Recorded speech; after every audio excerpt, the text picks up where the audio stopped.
voice, the heart, the soul of the Cayman Islands. Oh, I think they're doing a great job. A lot of them are. Good afternoon, Dwayne. How are you? Not too bad, sir. Ladies and gentlemen, Radio Cayman's Talk Today with Sterling Dwayne Ebanks. But I do have some questions. There are more questions than answers. Radio Cayman's Talk Today. If you're ready to talk, we're willing to listen. Well, I really enjoy this program today. Cayman Islands' foremost listeners participation program. May God bless every person.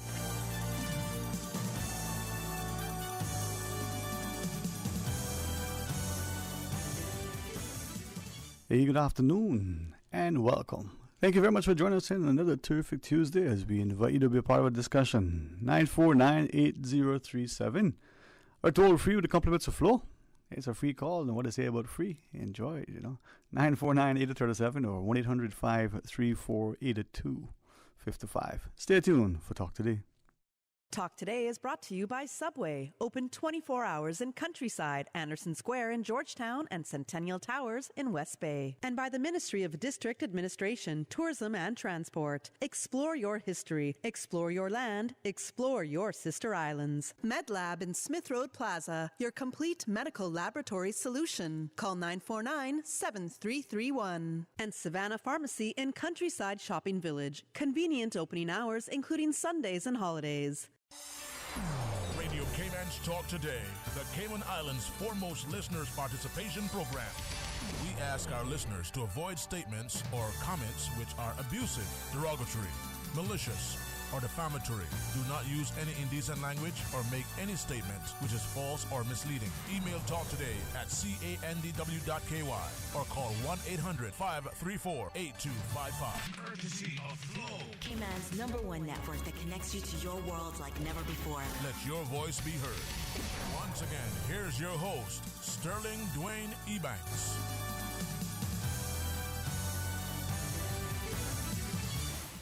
Hey, good afternoon, you're welcome, and thank you very much for joining us as we offer up the opportunity for you to share your thoughts with us and recognizing that much ado about nothing perhaps was not just a play that we all enjoyed or may have to labor through during our literature classes. For some, we see it very evident in our everyday lives. So let's look at what is happening around our communities. What is it that is of concern? And as we perhaps comment and complain, are there anything constructive that we can do to offer up? Share this with you, and only after much consideration and, how would you say, prodding as it is by the gentleman. He said, listen, can you raise a few things? Because it seems that for some reason the little circles that he runs in, and with that I almost had to laugh, because if you know the fellow, he's probably everywhere all the time, as he puts it.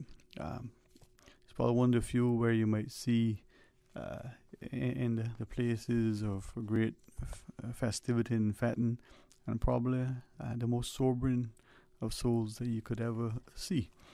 And yet, as jovial as he is, you would think that he is a man inclined to drink and the like, and probably nothing further from the truth. But he says, is it because of what has been transpiring in recent times? Is it, the celebration of a few birthdays, north of 60 that has allowed him to, in his mind, feel as if he's living on borrowed time and can take license now because he's seen his 70.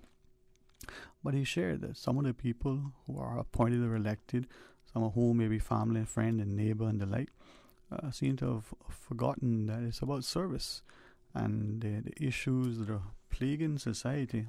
As a society, we believe it's for them to solve, or it's caused by them.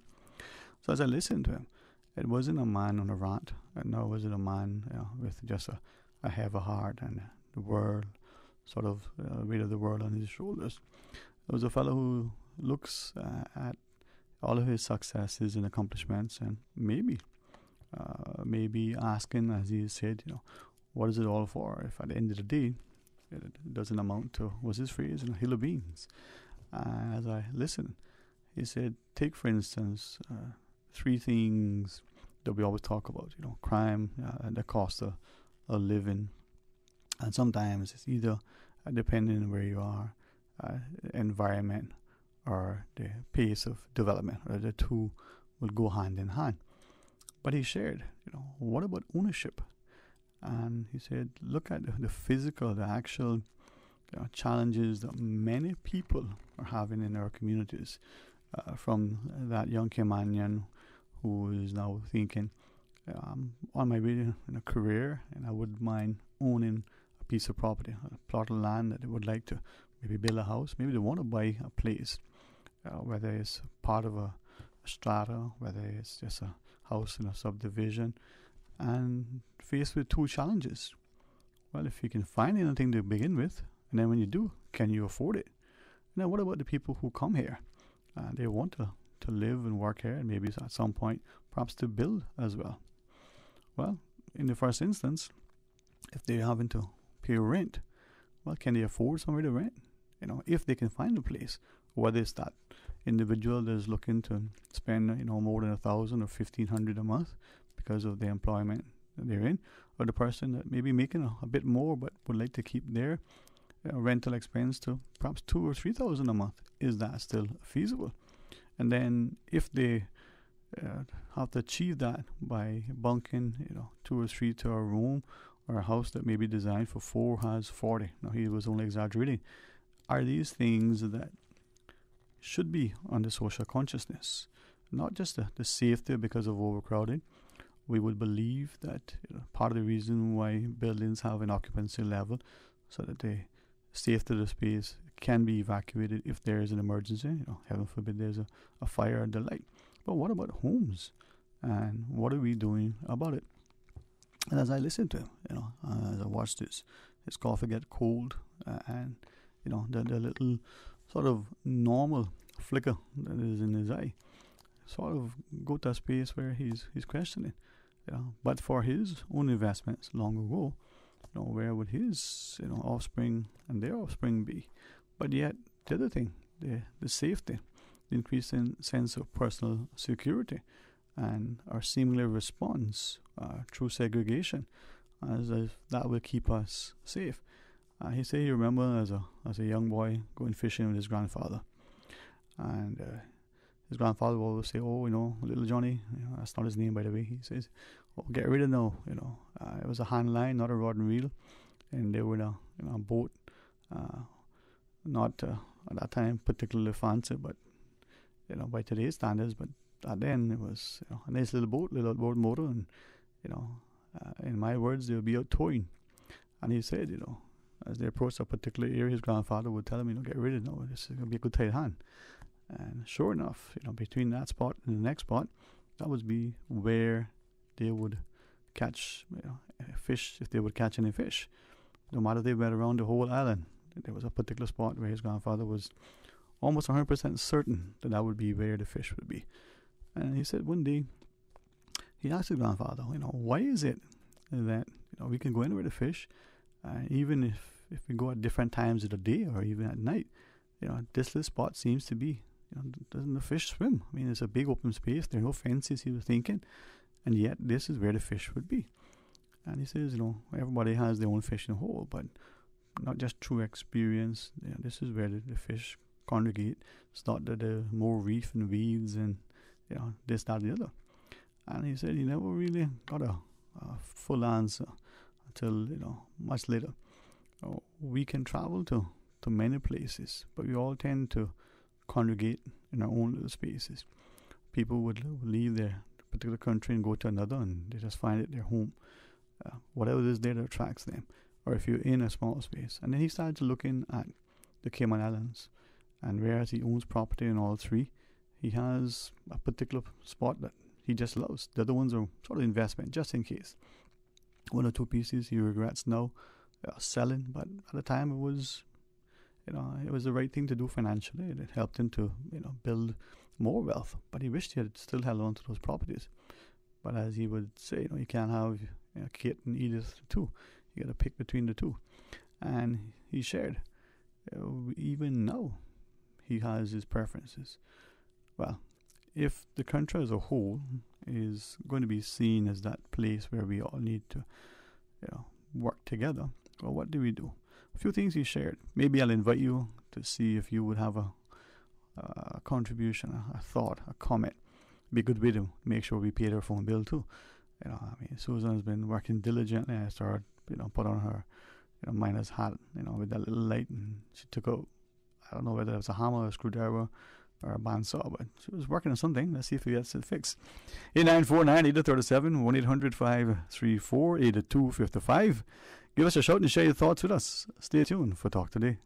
You see how hard it's raining? Yeah, and I don't have time to fight traffic and get my lunch from Subway. I have so much work to do. Why don't you order Subway by using the Let's Eat or Bento app? Save time, stay dry, and get your sandwich fast. I never thought of that. Great idea. I'm going to order now. Order me a veggie pizza while you're at it. And a cookie platter for the office. Too busy at work or home? Is the rainy weather stopping you from dining out? Order your favorite Subway sandwich, wrap, or pizza through the Let's Eat or Bento app with fast and reliable delivery. Subway, eat fresh. For medical lab services in Cayman, go straight to MedLab. For a full range of medical services, pleasant, clean and comfortable environment, no long lines and affordable fees, visit MedLab at the Smith Road Plaza. Open Monday to Friday, 8:30 a.m. to 5 p.m. and half day on Saturdays. Call 949-7331 to make your appointment. For medical lab services in Cayman, MedLab. Ask our professional team about the benefits of cutting-edge technology with MedLab's new state-of-the-art digital mammogram machine. This October, discover Peru with the Chamber Travel Club. Experience a trip of a lifetime to Machu Picchu, the lost city of the Incas and recognized as one of the wonders of the world. Explore an ancient Inca ruins, visit the Sacred Valley at the foothills of the Andes Mountains. Experience the Spanish and Incan cultures and civilizations. An information session about the trip will take place at the Chamber Conference Room in Governor Square on Tuesday, May 10th at 6 p.m. Register online at caymanchamber.ky or call 949-8090 for further details. This October, discover Peru with the Cayman Travel Club. It will be a trip of a lifetime. Radio Cayman News. A man rescued while floating amongst several packages in the North Sound on Friday has been charged with illegal landing and importation of ganja. An accidental data breach uncovers a number of suspected fraud cases. Minister for Tourism and the delegation are attending the annual Sea Trade Cruise Global Conference in Florida. Radio Cayman. Your voice, your choice for today's biggest news. Talk today. But I do have some questions. Talk today. Cayman Islands' foremost listeners' participation program. Talk today. Because there are more questions than answers. What the public is saying. Waiting to take your calls right now. Sterling Dwayne Ebanks.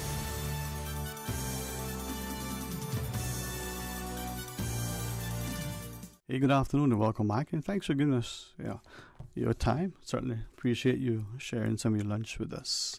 8949-8037, 949-6990, and it's interesting, huh? But we would like to just share, as much as we endeavor to, what is it the IT people tell us, put through patches and do the updates. Sometimes the system takes a while to do what it needs to do. So you may have a bit of a challenge getting through when you call. Try 949-6990, 949-6990, and let us know what you think. But you can also WhatsApp 925-3261 and share your thoughts. So as I was sharing with the gentleman, and he was saying that we look at how many of us get involved with different organizations, and through that involvement, we try to make a meaningful impact. We have neighborhood cleanups at times, or corporate offices will have a day where the staff goes out and try to make an impact in the communities, and even churches, schools. Many organizations very quietly and privately make contributions of cash or in kind, and all beneficial. And then we have concerted efforts at different times of the year, some through government and paid initiatives, and some through this private sector volunteers and the like. But if it's an effort that is a one-off, or as often as it happens, it doesn't really make a difference because it's short-lived. So what do we do? Well, let's go to the phones as we continue. Hey, good afternoon. Welcome. Thanks for calling. Good afternoon, Dwayne. Blessing Number here. How are you, my man?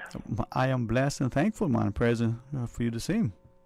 Well, you are a lonely man today because you don't have the usual lovely ladies who you are interviewing there. Well, they say, if you want to improve, make sure you're not the smartest one in the room, and to have the blessings of the recent times in particular, have such excellent guests. I think I am. Exactly, and I learn a lot from both the men who appear and the women as well, regardless of who's there. But I just thought that the ladies, deserve a special mention. So. Thank you, especially, yes.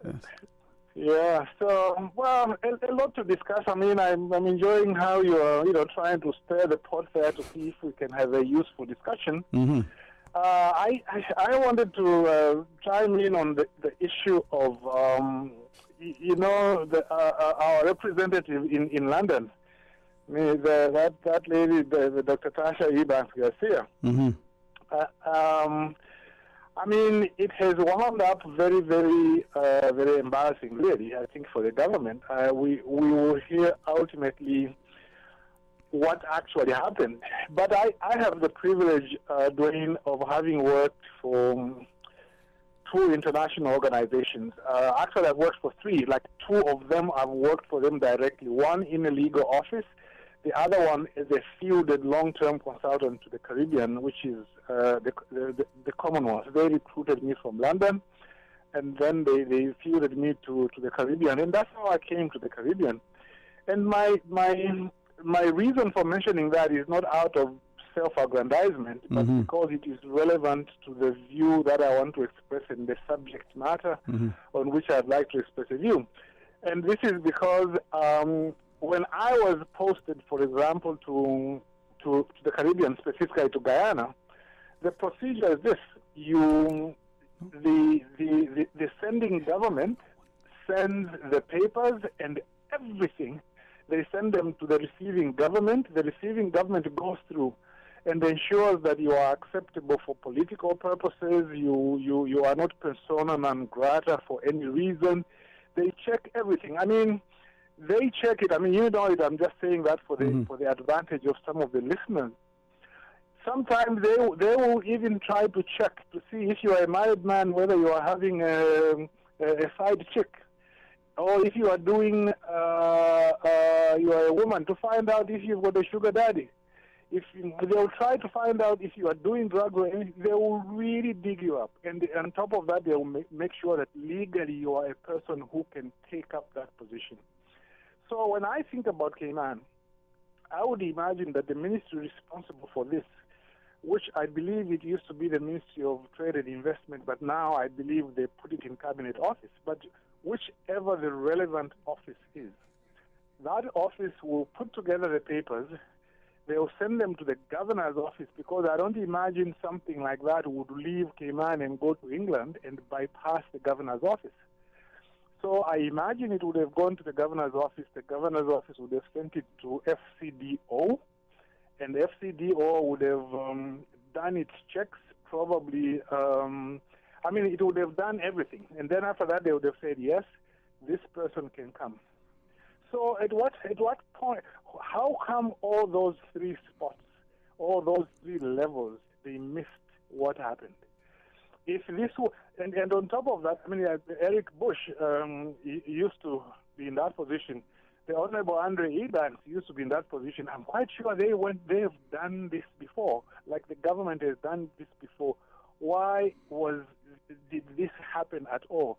It is embarrassing to her. I don't imagine. See, I don't. I don't place the principal blame on her.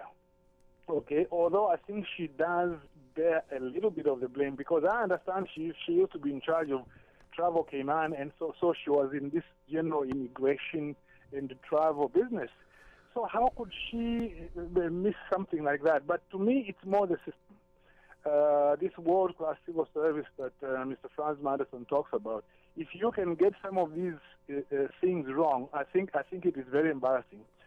The other issue that arises in relation to that, Dwayne, is that what training was provided when it was decided that some international affairs should be handled by the local government. Now, you know it from history. From history, the international affairs were always for the governor to deal with. That was actually the distinction between, well, if you are an independent country, you deal with your international affairs. But then since 2009, they made the distinction between international affairs in the broader international community and the international affairs regionally within CARICOM. And it was decided that within CARICOM, within at least the Caribbean, the local government would deal with that issue. And then for the broader international issues like the UN and other countries outside the region, it would be the governor to deal with that. Now, when they decided that now there will be some international matters which will be dealt with by the local government, how much training did they provide to those people who were going to be in charge of that process? To me, they needed training. They needed to understand, for example, this procedure that I've described. Then they would have been made to understand as well that the mere fact that you are either a Caymanian or entitled to be a Caymanian does not give you a right to work in the UK. To tell you the very truth, they should have known. My suspicion is that there was also a feeling that it wasn't that important. And to me, in any case, it is a big, big embarrassment. It should never have happened. I saw something on another show which the speaker sent, where he said this would never have happened under him. Maybe that is true. But anyway, I just thought I should chime in on that. These things should be avoided. They should not just correct this issue, but also look at the training that they are giving to these people now who are in charge of international affairs when before they were never in charge of it. But having said that, the problem is that in government, there is a policy of keeping people ignorant. I really strongly believe that. And I don't think it's just the PACT government or the PPM government or the previous CDP government. All of them have got a bit of a policy to keep people ignorant. That is why when I tried to train people way back on judicial review, how the legislative process works, they fought me so hard. Why? Because they did not want people to be well versed in these issues. And look at what happens now. This is a disaster which has happened publicly, but how many private disasters are happening where people don't know how to make proposals for legislation, they don't know how to deal with policy, they don't know how the judicial review works, and as a result they make terrible mistakes which are expensive to government. How many other small daily disasters are taking place because of lack of training? I think that government needs to look at the training issue. That was the first long issue. Do you have time for the second one? Yeah, go right ahead, man. We have a couple of calls, but yeah, sure. Okay. The second one, you see, talking about this issue about the British Virgin Islands. They have said, well, the British Virgin Islands, they become extremely corrupt and so forth. My problem with that, Dwayne, is I'm not quite convinced that it had reached a point of, where they should even have considered either suspending part of the Constitution or not. I don't think so. Because a lot of what they are talking about, it happens everywhere. Like, for example, politicians interfering a little bit with the civil service. Wasn't that alleged to have happened with Bernie Bush? And I'm quite sure it happened before. Sometime back, Mr. Makiva Bush was accused of having forced those 3 civil servants to leave, who was, I think, Deborah Drummond, Diane Montoya, and Angela Martin. We don't know whether. But these are things which naturally occur from time to time, and I don't think that they raise issues of bad governance to a point where you have to take over a government. But in relation to Cayman, let me see if I can make that the last point. In Cayman, I have made the conclusion, I've arrived at a definite conclusion that elections don't matter in Cayman. It doesn't matter who is in power, because all the issues that people talk about when they talk to the talk shows, when they write on social media, all those things, they are not dealt with. No government has dealt with it. The issue of work permits. There are people now who are saying, look, why don't we give PR but not give status? Because once we give people status, then we are being crowded out. Caymanians have become endangered species and so on. And they've made different suggestions of how to deal with that issue. Not a single government has dealt with those issues. You've got unfair treatment of Caymanians in the criminal justice system, where kids who are 18, 19 years old are going to jail for 7 or 10 years. But when you catch for firearms offenses, but when you catch a foreigner, a tourist, who comes here, they are either not prosecuted or they end up just fining them, and yet the law doesn't allow any fine. You've got issues in the judiciary where, like in the case I have, where I've sued a judge and I've shown that a judge has lied. Ian Kawali lied, I showed it, but nothing is happening. To me, those are issues where Caymanians now have to ask themselves, do you need to ask the UK to conduct a commission of inquiry in Cayman to find out why the change of government does not lead to any change of policy, to find out what's happening in the judiciary? Since I started, I announced on another show, on OC's show, that I'm doing a book on the judiciary. I've had people who have called me to tell me they've gone through the same problems that I have gone through, and they want that I should cover their case and so forth. So these are issues which, in my view, the British government should look at and find out whether, in fact, there should be a commission of inquiry in Cayman, not to check so much for corruption, although there's a little bit of corruption, but to find out why governments are not responding to the rights of the people to determine the policies of the government. Let me leave it there. I thank you for the time. Well, thank you too, as well, as usual. Something to chew on. Well, let's pause, and with great deference to our callers, we'll join you right after this short break. A caring and community spirit, cherished family and cultural values. These are some of the things that still embodies the Caymanian way of life in the Eastern Districts today. Savannah Pharmacy, your neighborhood pharmacy, located in Countryside Shopping Village, is delighted to offer products and services of real value. Whether it's catering to your family's medical needs or carrying apparel, gifts, and beauty products, Savannah Pharmacy provides you with more than just prescriptions. Remember, they're always just around the corner with everything your family needs and convenient opening hours, including Sundays and holidays. Savannah Pharmacy. For more information, call 946-3336. Subway is serving up a special new sauce, bursting with flavor in every bite. The new Savory Collection is a tropical sweet and spicy sauce made with a combination of spices, habanero peppers, thyme, onion, black pepper, ginger, citrus juices, and molasses. So good. Wow. Sensational. Delicious. Subway's Savory Collection pairs perfectly with our oven-roasted chicken or steak sub. Savor the flavor. For a limited time, only at Subway. Subway. Eat fresh. The Health Services Authority's new pharmacy is now open at the Smith Road Medical Center. The new location features a large, comfortable waiting area and ticketing system to improve the patient experience. All uncollected prescriptions and refill requests previously submitted will now be available for collection at the Smith Road Pharmacy. Request your refills online at hsa.ky via WhatsApp 925-6532 or call 244-2715. For more information about our pharmacy hours, visit hsa.ky. The Spring Labor Force Survey is currently being conducted by the Economics and Statistics Office. The Labor Force Survey collects data on employed and unemployed persons. Trained interviewers with ESO ID cards will visit randomly selected households in all districts. The interviewers will exercise appropriate COVID-19 protocols using personal protective equipment. The interviews are confidential in accordance with the statistics law. No individual data will be published or disclosed. Survey data are exempt from freedom of information. For more details, please call the ESO on 516-3329. Talk today. But I do have some questions. Talk today. Cayman Islands' foremost listeners participation program. Talk today. Because there are more questions than answers. What the public is saying. Waiting to take your calls right now. Sterling Dwayne Ebanks.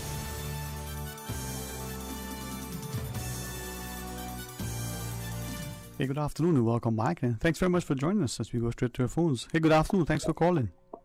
Hey, good afternoon, Sterling. Hey, how are you today? All right, buddy. How things over the Grand? Boy, it's on the Grand, so it is. Grand. Thanks, Suzanne, for keeping me on there. Yeah, I just got two concerns I want to speak about this morning, or this afternoon. I gotta get back to make my mind go jam, so I need. We should send some down, man. Yeah, I hear you, man. I hear you.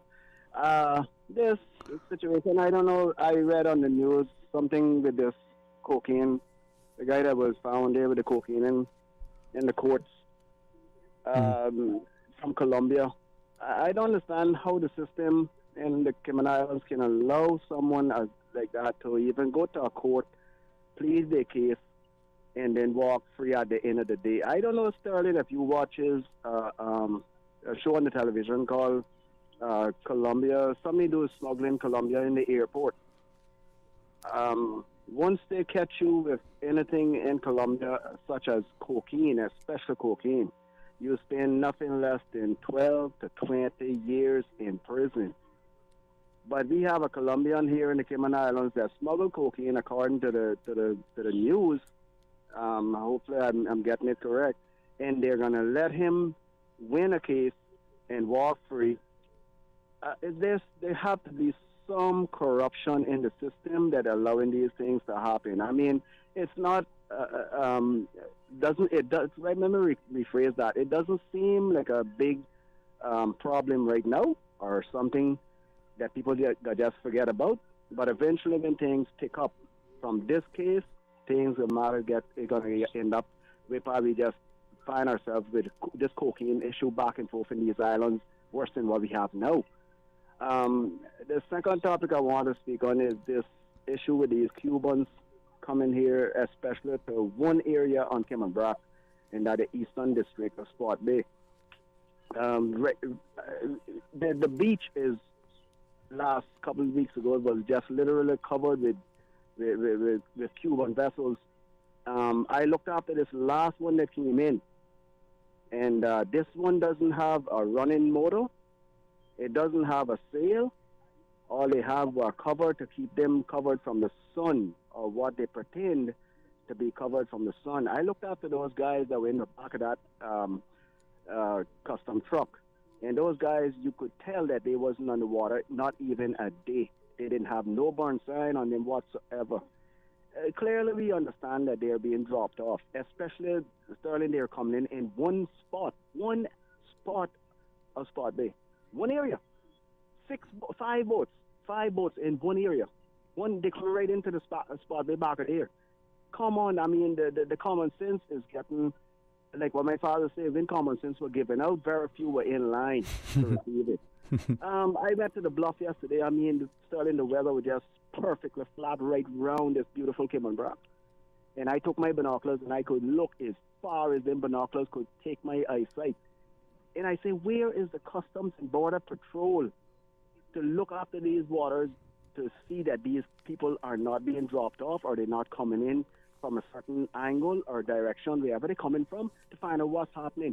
Because the Eastern District, the people are getting concerned because these people coming in the middle of the night, they're sleeping.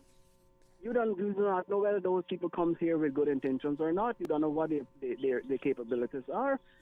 And it seems like they just rush there, pick them up in the morning, haul them away quick before anybody can see them, and nothing else being said and done about it. Sterling, something is seriously wrong with these Field Islands. Things that make you, what a song says?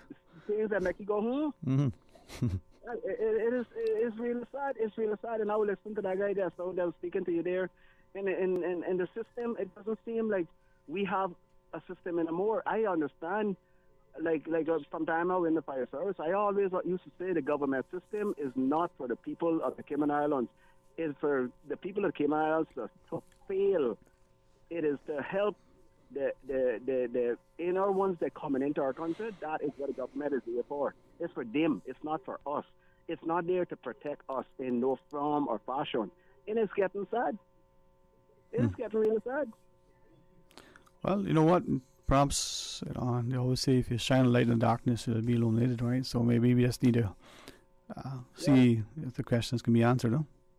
Yeah, I hope that one day somebody throw a rock inside the pig pen, and I hope the pig starts squealing, because I know who the pig's going to be. So, you know, it is sad. It is really sad, Sterling. Anyway, thanks a lot for your time. Tell Susan hello, and Have yourself a good afternoon. You too. And thanks, man. And good luck with that manga jam, all right? Enjoy it. Oh, yeah. Back to the kitchen. Well, thank you. Let's take one more call if we can, eh? Good afternoon and welcome. Thanks for calling. Good afternoon, Sterling. Good afternoon, Miss Susan and everybody. And I was listening to my friend there on the last caller. Have some very thoughtful points. Yes, sir.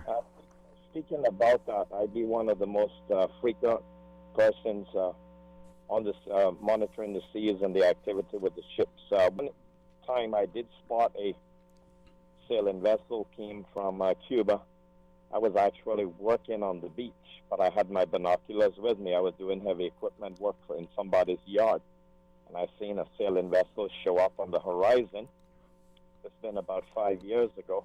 Sailing vessel came to about 5 miles off the coast, turned around and headed straight back toward Cuba, came from toward Cuba and turned around and headed back, and that was a highly suspicious moment. Anyway, I don't know what that was, but that could coincide with what my friend was talking about. Yeah, we have a major problem if these refugees continue coming, and Kevin Brack is the port of destination because they're mostly coming from Manzanillo, Cuba, which is about 155 miles to the east-northeast of Cayman Brac area. That's where most of them put away to come from. They're not coming from western Cuba like Cienfuegos or other places. They come in mostly from Manzanillo. So that's the closest point from Cayman Brac Bluff to the coast there is just roughly around 92 miles. And there's reefs that go out there on the south coast of Cuba that is much nearer to us. Lots of mangroves and things along the coastline. Anyway, that's a big issue. Anyway, change that. I want to let you all know, the residents of the Cayman Islands know that we have one of the first time in history. This is a craft that is approaching to pass through this area. That is an ocean clean-up ship. It tows behind large nets to collect plastics and all garbage that are floating out at sea. I don't know if the ship has it in use now, but it should be passing either Grand Cayman or to the south or between the two islands sometime tomorrow. It is a large supply boat owned by the Maersk Line, which is the Denmark's and the world's second biggest container line. They have provided the ship free of charge to do an ocean cleanup. They have collected millions of items out in the Pacific and other parts of the world. So the ship has on it the ocean cleaner. That's printed on the ship's side, the ocean cleaner. And it's named the Maersk Transporter.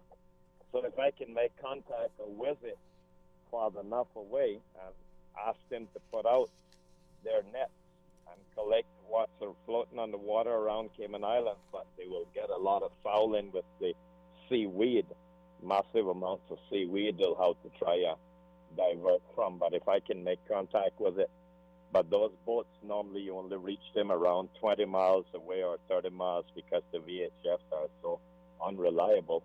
But that's what's coming through here tomorrow. An ocean cleanup ship that takes the garbage and litter from the seas and carries it into port and discharges it. It's a massive cleanup operation that has been established in the world during the last few years. And back to that, I did a survey many years ago. People may think I've been talking with tourists, and I said, you all see the coastline, how untidy and nasty it is with litter. You may think that it's our residents or who it is doing it. Majority of that litter that is on the south side of Cayman Brac along the beaches is from Port-au-Prince, Haiti. I look on the labels. Some of the bottles look only like a week old. They just throw them out into the river, dump garbage into the river and on the coastline, and they just float up in Cayman Brac. They are by the millions. I mean, we had people cleaning up the south coast of the island quite frequently in these big garbage bags, and you would see them placed along the road. Some probably 50 or 100 garbage bags full of bottles, cans, and some of every debris, household debris that you can think about, even syringes from hospitals and all that I have seen along the coastline. So Cayman Brac has a very major coastline littering problem of floating objects, floating litter coming in from Haiti, comes in from Jamaica, even as far as Trinidad, because we have the prevailing winds from the southeast brings it through the Caribbean Ocean, Caribbean Sea, right on down to Cayman Brac and Little Cayman and Grand Cayman gets it too. Mm-hmm. Hey, Mr. Raymond, thank you. You always provide information, and if you would allow us to just interject your news, maybe continue talking with you another time. But thanks very much to all of our callers. Now we'll pause and take a break. When we return, we invite you to share with us as we tell you about a wonderful program that is being funded by the European Union to the tune of some 400,000 here and through UCCI. So stay tuned for Talk Today. Today's biggest news. Radio Cayman. Your voice, your choice. Local, regional, international. This is Headlines from Radio Cayman's newsroom. Today's biggest news. Flags are at half-mast today at government buildings, a show of respect for the life of the Honorable Sybil McLaughlin, national hero and former Speaker of the House. Ms. Sybil passed away this morning at the age of 93. Among her many achievements, she was the first Speaker of the Cayman Islands Legislative Assembly and credited with drafting the standing orders that guide the activities of what is now called Parliament. She was named a national hero in 1996. In international headlines, Ferdinand Marcos Jr.'s apparent landslide victory in the Philippine presidential election is giving rise to immediate concerns about a further erosion of democracy in the region and could complicate American efforts to blunt growing Chinese influence and power in the Pacific. Marcos, the son and namesake of longtime dictator Ferdinand Marcos, captured more than 30.8 million votes in Monday's election, according to an official count, more than double those of his closest challenger. A sloppy filing criminal charges against former heavyweight champ Mike Tyson after he was recorded on video punching a fellow first-class passenger aboard a plane at San Francisco International Airport last month. Prosecutors today said the case is closed. The victim and Tyson both requested the charges not be filed. The April 20th video showed Tyson leaning over the back of his seat, repeatedly striking the unidentified man in the head and drawing blood. Representatives for Tyson previously said the boxer was on a flight with an aggressive passenger who began harassing him and threw a water bottle at him while he was in his seat. Those are your headlines. From Radio Cayman's newsroom, I'm April Cummings. For the latest in news and information, follow Radio Cayman on social media, Facebook, Instagram, Twitter. Download the Radio Cayman app or log on to our website, radiocayman.gov.ky. For medical lab services in Cayman, go straight to MedLab. For a full range of medical services, pleasant, clean and comfortable environment, no long lines and affordable fees, visit MedLab at the Smith Road Plaza. Open Monday to Friday, 8:30 a.m. to 5 p.m. and half day on Saturdays. Call 949-7331 to make your appointment. For medical lab services in Cayman, MedLab. Ask our professional team about the benefits of cutting-edge technology with MedLab's new state-of-the-art digital mammogram machine. Did you know that ValueMed Pharmacy has a free online prescription service? Managing your health and medical requirements has never been easier with ValueMed. Simply visit value-medpharmacy.com. That's VALU-medpharmacy.com and click the Refill Prescriptions tab on our website. Fill in the information for new prescriptions or refills and choose your preferred pickup location. ValueMed on Walkers Road or Boddentown. Then bring in your original prescription from your doctor when picking up. There's no need to stand in line and wait for your prescription. Save time and pick up prescriptions at your convenience by visiting value-medpharmacy.com. That's VALU-medpharmacy.com. The offices of dermatologist Dr. Wayne Porter will be taking appointments from May 9th through 14th at his Crew Road Clinic. Appointment slots are limited, whether you're seeking advanced skincare, Botox, filler, cosmetic skin enhancements, or simply looking to reduce wrinkles. Dr. Porter offers a full-service dermatology and dermatological surgery practice. For more information, email drportercayman@gmail.com or call 946-9020 to book your appointment today. That is 946-9020. Talk today. But I do have some questions. Talk today. Cayman Islands' foremost listeners participation program. Talk today. Because there are more questions than answers. What the public is saying. Waiting to take your calls right now. Sterling Dwayne Ebanks.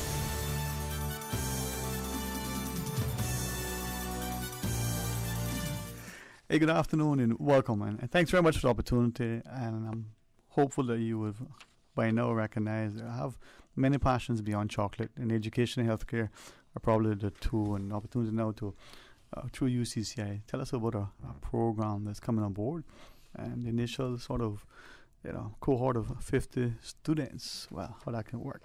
Well, the project officer and Mr. Cleveland Julian together with Mr. Paul Parker, and Neen, that's familiar to me, the first time only to see his face. So, gentlemen, good afternoon and welcome. Thank you so much for joining us. Well, thank you for having us. Thank you for having us. Mr. Julian, perhaps with you first. A couple of us were chatting and we said, well, how do we say it? Is it Resembit? What is it and how it comes about? Well, I started at the beginning, it was the night before Christmas and all through that. No, not that far back. But good afternoon. Tell us what the programs are. Absolutely. And so I would certainly ask Paul to jump in places where we need to get more technical information about Resembit. Yeah.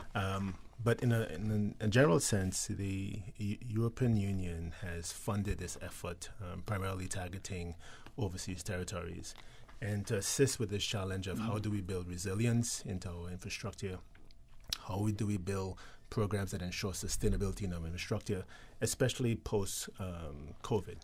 And so they have made funds available for us to invest not just in physical infrastructure, but also in identifying training opportunities that really leads to future industries being established and built, particularly industries related to sustainability. So this first effort is really going after 50 students, and we are anchoring it really around this conversation of renewable energy and solar, and creating a cohort of courses that really supports that. Right.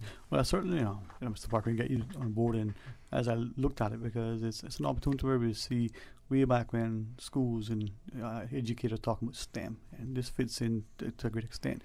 We see development funds through different organizations being available, whether it's North America or Europe. And as I look at it, was resilience, sustainable energy, marine biodiversity, and the like. And it's a good program. Now, I know the 4 areas, but Mr. Parker, from your perspective, get to share with us. First off, those areas that have selected. We selected them, they were given to us. And as you tell us, I'll ask more. Okay. Well, thank you so much for having us again, and a pleasant good afternoon to the UCCI family. As Mr. Cleveland said, the Resembit project seeks to address needs under their 3 thematic themes of resilience, sustainability, and marine biodiversity. And what happened is that the UCCI was given the opportunity among the other 12 overseas Caribbean territories to make a presentation of what they see as a viable project that will help to build sustainability for the Cayman Islands. And so through such training, we developed the project of identifying the areas that were of greatest need at the time. And those being the renewable energy. As you know, we have our 2017 to 2037 national energy policy, and so that would have tied very nicely in that, so that we would be able to train persons as installers. Our tourism product was on the verge of collapse around the same time for the COVID, and so we needed to ensure that we provided sustainability and employment in that area. And then ICT is always ever evolving, ever changing, and construction, as you can appreciate, is one of the most diverse that we have on island. And so those were the key 4 areas that were then identified, and now we are at this stage determining labor market assessment to see what are the specific courses or areas of interest that we will then drill down to train those 50 Caymanians who are fortunate to take on this opportunity. Right. So this was sort of UCCI, just so I understand, made a grant request. Yes. The funders were there. We wrote for it. Congratulations. I mean, that technical writing for grant request itself could become an exercise in itself. No, it was an exercise, and I really want to thank the technical support that was given through Ms. Enika Prescott from Resembit. She was the officer assigned, as well as a consultant from Barbados, Mr. Richard Jones. They assisted me greatly, along with UCCI family, to ensure that what we presented met the criteria and was successful. I think, and I say this carefully, and of course as educators you guys can, not sure as you can, sort of guide me, but many times in this country we don't understand that despite the perception of wealth, there are funds out there for education and similar things, and we just need to access them. We need to be aware, but the skill in writing and requesting it isn't an email and say, hey, can I get some of your money? They ask for some similar things, and sometimes you think asking for a scholarship is a lot of work. But the 4 key areas, and I think 50 students are being selected. I'll use the word students, but you can guide me. Why 50? Why not 550? I mean, I know money and space is an issue, but... Yeah. So in thinking about the areas of training, we also thought about our capacity to deliver, to make sure that the training was not just a training for completion, but that all of the areas, whatever training is, they will be tied to certification. And so we wanted to ensure that once we deliver that training, those persons would have enough time not only to get the classroom training, but the opportunity to be immersed in the field, as they will be exposed to internship opportunities as well. So we did not want to bite off more than we can chew, and then not be able to present a quality end product, in ensuring that the quality of our trainees was of paramount to enter the world of work with the competencies and skills required. And many of us have probably heard our grandmothers say, you got to crawl before you can walk. Right? 4 areas, 50 students, quick math would tell you 12.5 each, but I don't know if you got any halves. How do we allocate amongst the 4 years, how many students in each respective area? Yeah, absolutely. And let me just add a little bit to what Paul was saying and just really piggyback on the general sense. Every time we have this conversation, we're looking to build something sustainable, right? And this program is focused on sustainability, and certainly our strategies and approach is similar. And so we wanted it to be scalable and ensure that we can deliver as promised, and not just have individuals trained, but really have them placed in hopefully long-term opportunities afterwards. And so what we felt initially, we wanted to have at least 15 students who would participate in the solar PV installation, learning about how that is done. Have about 10 students in your tourism management focus aspect of it. Have another 15 students in your sustainability construction focus, which has different elements, including electrical. And finally, have 10 students who will focus on ICT, or information computer technology. Yeah. So, and I want to ask about maybe a little bit more about each area and the way. But first off, we're looking at 50 students. What's the profile of your student? That high school grad, the guy that is entering primary school, or the student like me who is, what's the profile? Look, that's a good question. So the target area will be persons 18 years to 45. We are open to any gender, because that's one of our criteria to ensure that we get as many male and female, a balanced cross-section involved in this project. But we are, more than importantly, focusing on Caymanian, and they who are unemployed or underemployed, because we want to ensure that those who are trained for a career pathway moving forward, that this will be their second chance, if that's the case, or if this is their first chance to create that pathway. Right. So 18 to 45, and the reason why I was asking about that lower age in particular, we look at many of our students coming out of high school, whether they're 16 or 17, and we have some wonderful programs as they do in other countries, whether they go on to ALLs or they go on to further studies, and then even the UCCI dual entry program. I was curious as to whether some of those students, even though they're not, they may just be 16 or 17, they graduate high school. You're talking about career paths. Would 18 be hard 18, or 16 that you could pass for 18? I think we may fall to 17, but at 16 they're supposed to be still in compulsory education. Yeah. But well, see, this could be part of it too, because you have a very structured program, and 17 upon graduation. We can negotiate. Yeah, if they're graduated and still have not found a pathway, and this provides that opportunity, certainly we welcome, because the applications will be opened. But we would not want to hinder a 16-year-old from completing their compulsory education. No, not at all. And I was just thinking about that 16-year-old who've gone through the system and now is facing that next step. Where did they go? A levels, dual entry, UCCI, this or that. And given that even all 4 of the areas, sustainable careers, and from asking people in these areas, one, he was a classmate of mine. He knew very early on he wanted to work in hospitality. And so, weekends, he was hustling, trying to get a job. Then he graduated and was already in the sector, and he worked his way up to top management. And he shared this was his career path. He knew what he wanted. He knew the footsteps he wanted to follow. And he could have been off to university and follow the traditional and do hospitality studies. But you learn, and this is the sort of the environment. So I think in asking that in relation to, say, ICT, is it structural cabling or is it data management? Is it what sort of areas in each respective one would the curriculum look like? Let's start with ICT if possible. Yeah, and let me just do a quick, and I'm going to throw this back at Paul to talk a little bit about ICT. Well, I'm smart, man. I can go to him. Yeah, I see that. But here's what I also want to emphasize about the individuals who we're asking to be there.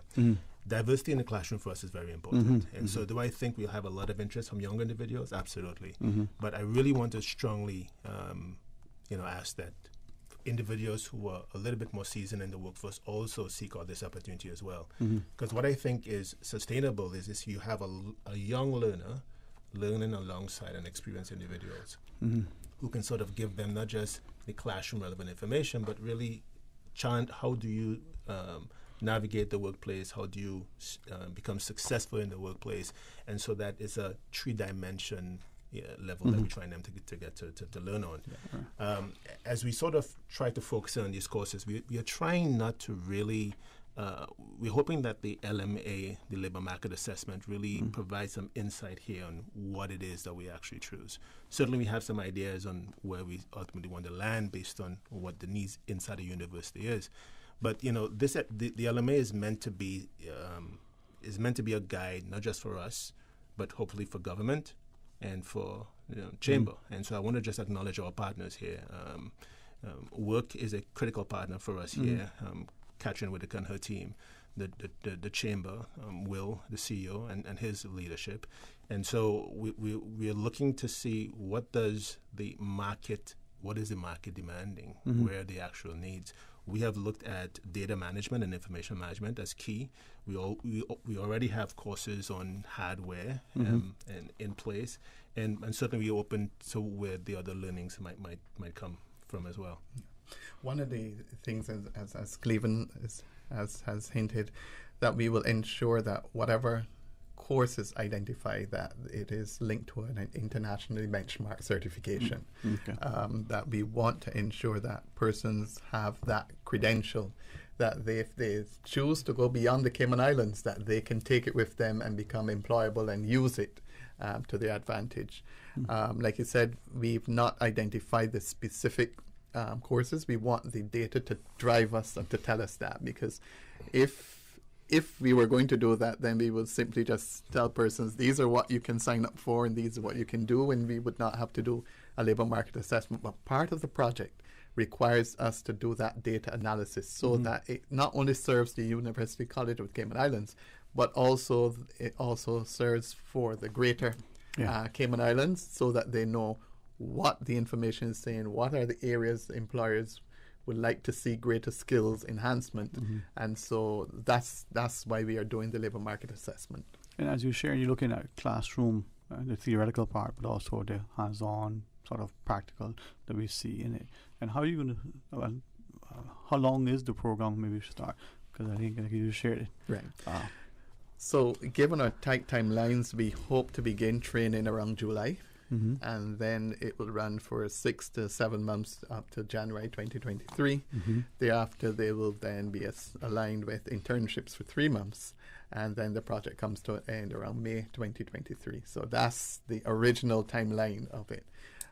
If there's need for extension, then we will have to do it, but we want to ensure that we are able to deliver within the original time frame, so that if we want to go back for another project, that they can say, oh yeah, the Cayman Islands was able to deliver, let's give them some more to go at.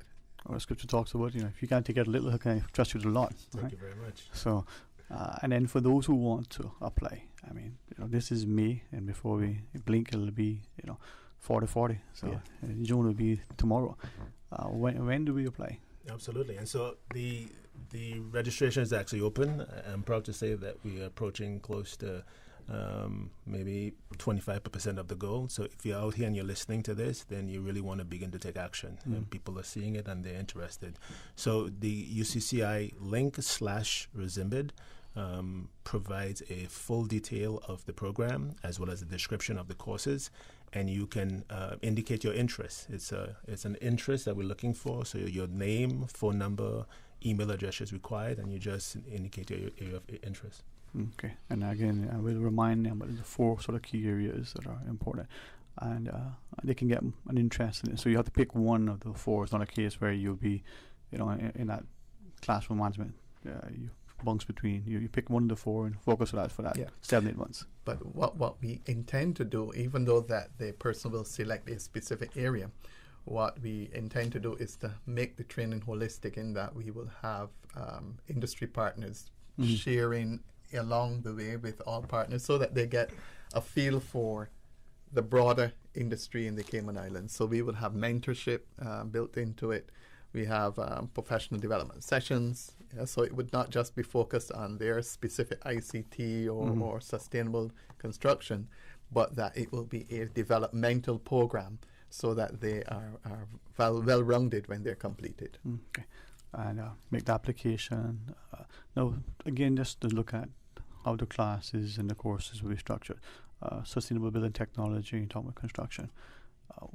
Lane blocks, looking at ICFs, are they going to come up with SIPs? I mean, what sort of hands-on, practical exposure and experience again, but the theoretical part, what sort of construction methods and approach to lessons? Right.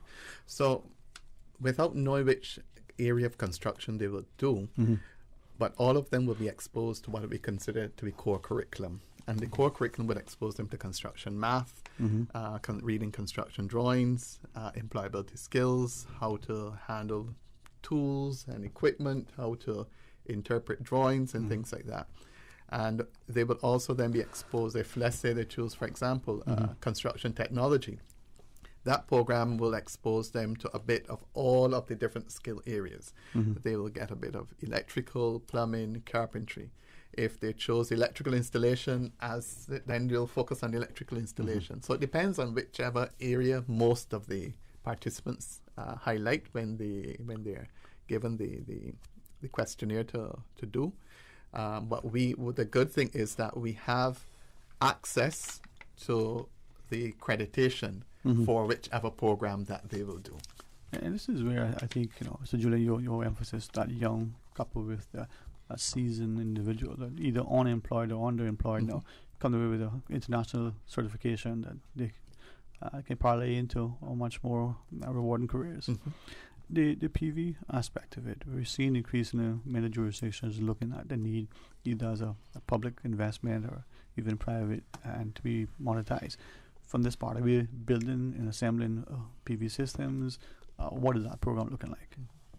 Yeah, so just a little bit of insight on that, and so it's a level 1 course that gives a understanding of solar PV, the materials required, the skills needed to install, the tools that you would need for it, the connection and learnings from electrical that's required. So it's really, really hands-on. The first couple of months there's going to be a lot of theory, but ultimately those same individuals are going to be part of a project of developing a solar water heater at UCCI.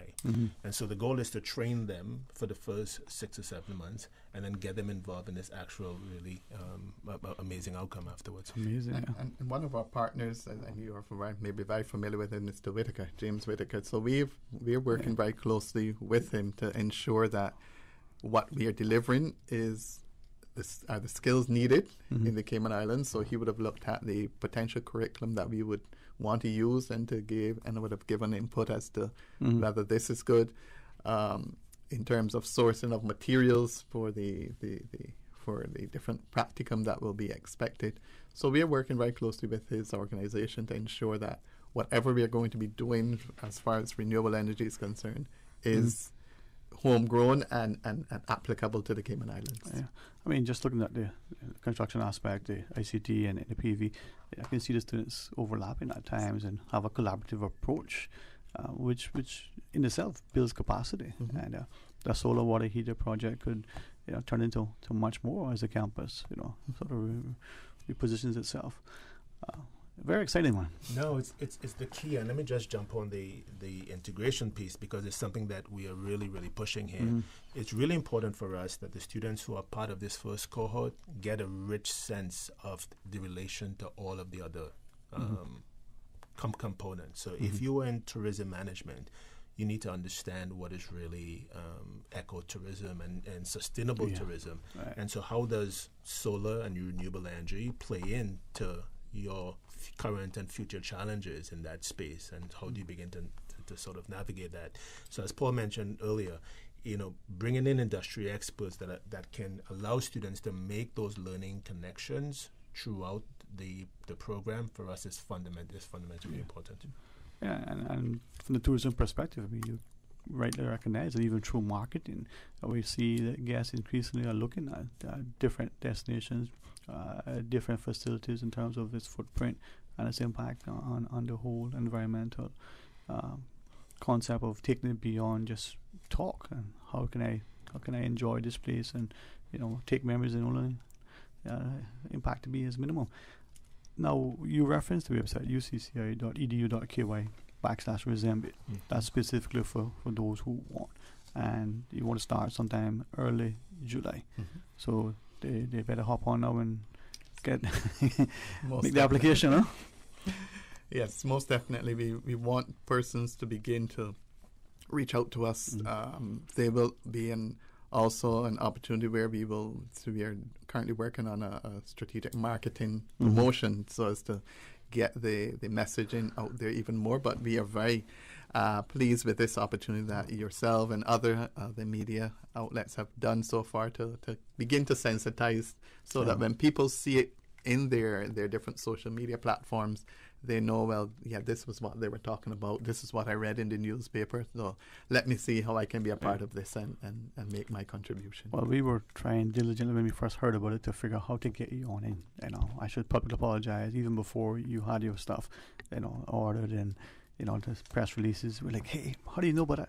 It's exciting for us. Yes. And it's not just that this is a free program that's going to benefit many, but I genuinely want to commend you and the team for taking the initiative and writing the grant request, because anybody who's done that, many have given up saying, this is not worth it.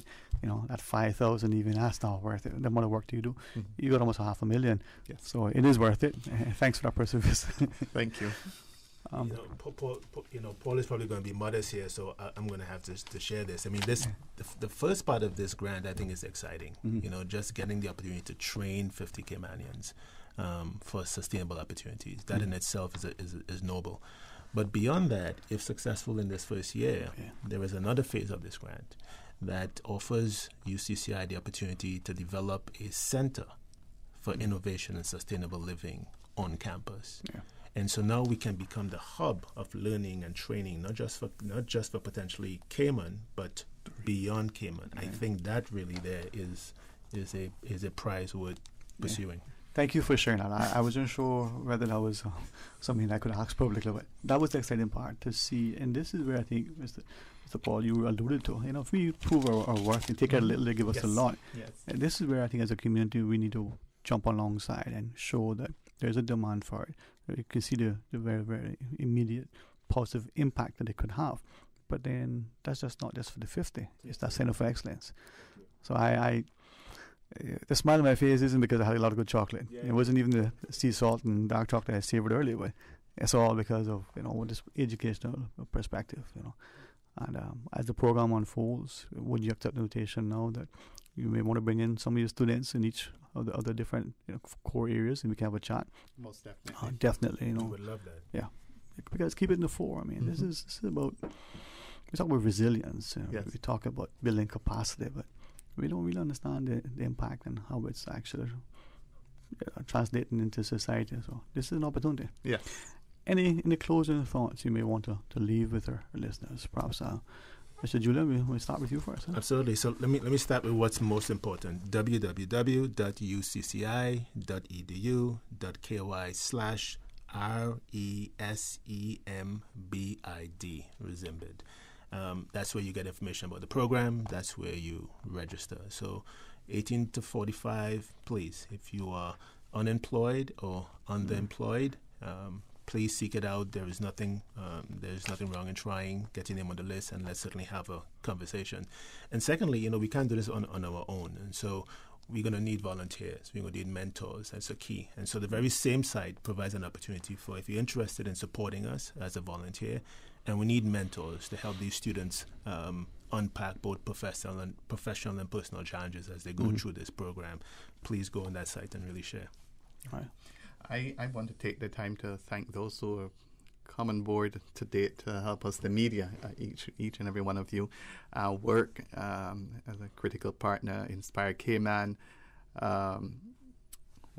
the Chamber of Commerce, and we and all of our different partners to date, thanking them, and just to get the word out there. So it's my appeal now is to those Caymanians who are unemployed or underemployed, and if you think that the opportunity to be trained and certified in ICT, tourism management, renewable energy, or sustainable construction, if any of those 4 areas are of interest to you, like Mr. Cleveland says, express your interest, and so we can help you begin that journey so that we can be successful in what we undertake over the next few months. All right. Well, congrats again, and thanks for the opportunity to help spread the word. And hopefully we'll have a wonderful uptake. Instead of 500 students, you may have 5,000, not just 50. All right. Well, enjoy the rest of your week, and let us know how we can help you. All right. Thank you for having us. All right. Again, ucci.edu.ky/Resembid. If you want information, it's there. If you think we can help you, well, give us a shout and we'll share it with you. We'll pause now. When we come back, we'll continue our partnership with HSA and tell you about Nurses Week. Stay tuned. Busy, busy, busy. Feel like there's not just enough hours in the day. Savannah Pharmacy, service to make your life easier. Now you can WhatsApp your prescription order to 929-5045. And pickup is just around the corner with everything your family needs and convenient opening hours including Sundays and holidays. WhatsApp your prescription order to 929-5045. Savannah Pharmacy, wholesome values with modern conveniences. For medical lab services in Cayman, go straight to MedLab. Blood test, x-ray and mammogram, all of that is MedLab. Affordable fees and friendly service, a full professional team. MedLab is always comfortable, MedLab is always clean. For medical lab services in Cayman, MedLab. Call 949-7331 and ask about MedLab's new state-of-the-art digital mammogram machine. If you care about your car's performance and fuel economy, you must fill up at Jose's Escape with the new Pure 93. Experts know that the higher the octane rating, the better your engine will perform. Pure 93 is the highest octane fuel available in Cayman. Protect your car against pre-ignition and engine knocks. Top up your tank now with Pure 93 at Jose's Rubis and enter to win an awesome track bike. But there's more. Jose's offers 2 lateral flow test kits for only $10. The best KN95 masks, 2 for $5. And 10 stylish black surgical masks are only $5. Share the love. Purchase Reflections gift certificates and enter to win the amazing Trek bike. The annual business surveys are ongoing. The surveys are conducted by the Economics and Statistics Office and seek to measure the economic performance of all local industries. The survey forms for this year were mailed or emailed to all relevant entities operating in the Cayman Islands. The surveys are confidential under the Statistics Act and are exempt from the Freedom of Information Act. Your response matters. Do your part. Fill out and return your survey forms to the Economics and Statistics Office. For assistance in filling up the forms or for more information, visit www.eso.ky or call 244-4676 or 244-4607. Better data, better decisions, better business. From boat days to beach gatherings Leave the catering to Subway. Choose from small and large sandwich platters, double meat wrap platters, and top it off with optional cookie platters for dessert. Or ask about our Subway box to go with the option of 6-inch or foot-long sandwich, 1 cookie, and 1 bag of chips for all occasions and celebrations. Let Subway focus on the food so you can focus on the fun. Visit subway.ky for catering options. Subway. Eat fresh. Talk today. But I do have some questions.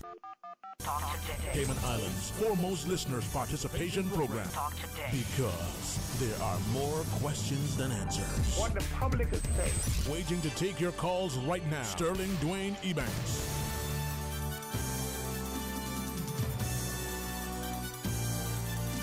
Hey, good afternoon and welcome. Thanks so much for joining us as we invite you to share with us as we continue our partnership with the Health Services Authority. And I don't want it to be a broken record. I want it to be sung in unison so often that we actually draw alongside naturally, willingly to share that health and the health sector is one of the pillars in our society.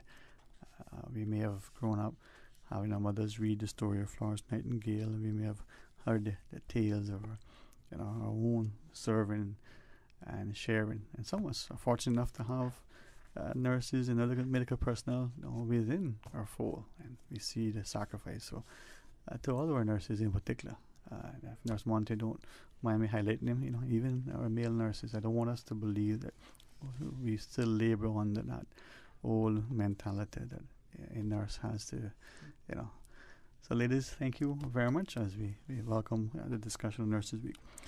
Let's Karen Stewart, perhaps first with you. Good afternoon. It's our pleasure. Thank you so much for having us.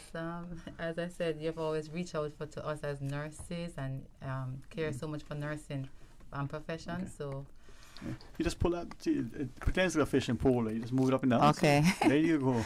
So thank you so much for having us this afternoon.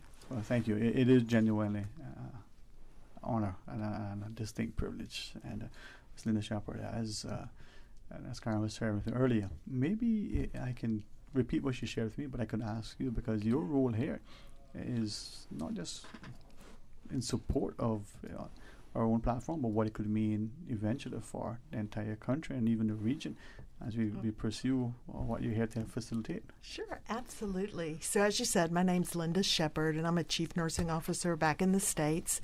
I also am the President of the Virginia Nurses Association, and so I'm here actually partnering with HSA to help them reach Joint Commission International Accreditation.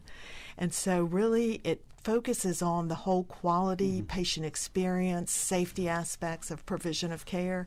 And so very excited to be here and working with the team.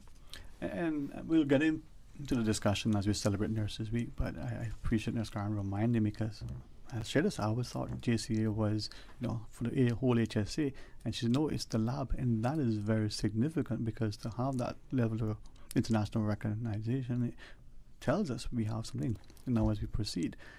From the perspective of the nurses and going after the JCI.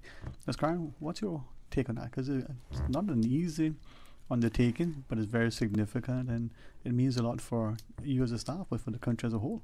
It does. So presently our lab is already JCI accredited, but we want to make sure the entire hospital is accredited. It means that everyone will know that it's just to confirm that we are providing the highest quality care to our population, to every individual who we come across. So for us as an organization, that is very important. That is why we are forging forward and for nurses, that is very important, because quality care is what we are all about. For us, we want to be at the bedside to make sure that patients know that we understand that they're important, that we are hearing what they're saying, and we're understanding, and we're doing everything that we should be doing to make sure that that the quality care is to the highest possible level that they can ever get anywhere else if they were to go to somewhere, whether it's a first world country or they're in the Cayman Islands. Okay, I don't want to pick up on that, but thank you for that. And Linda, from that perspective, as Ms. Karen was sharing, this accreditation, perhaps for some, we don't appreciate it because we are accustomed to having that level of care.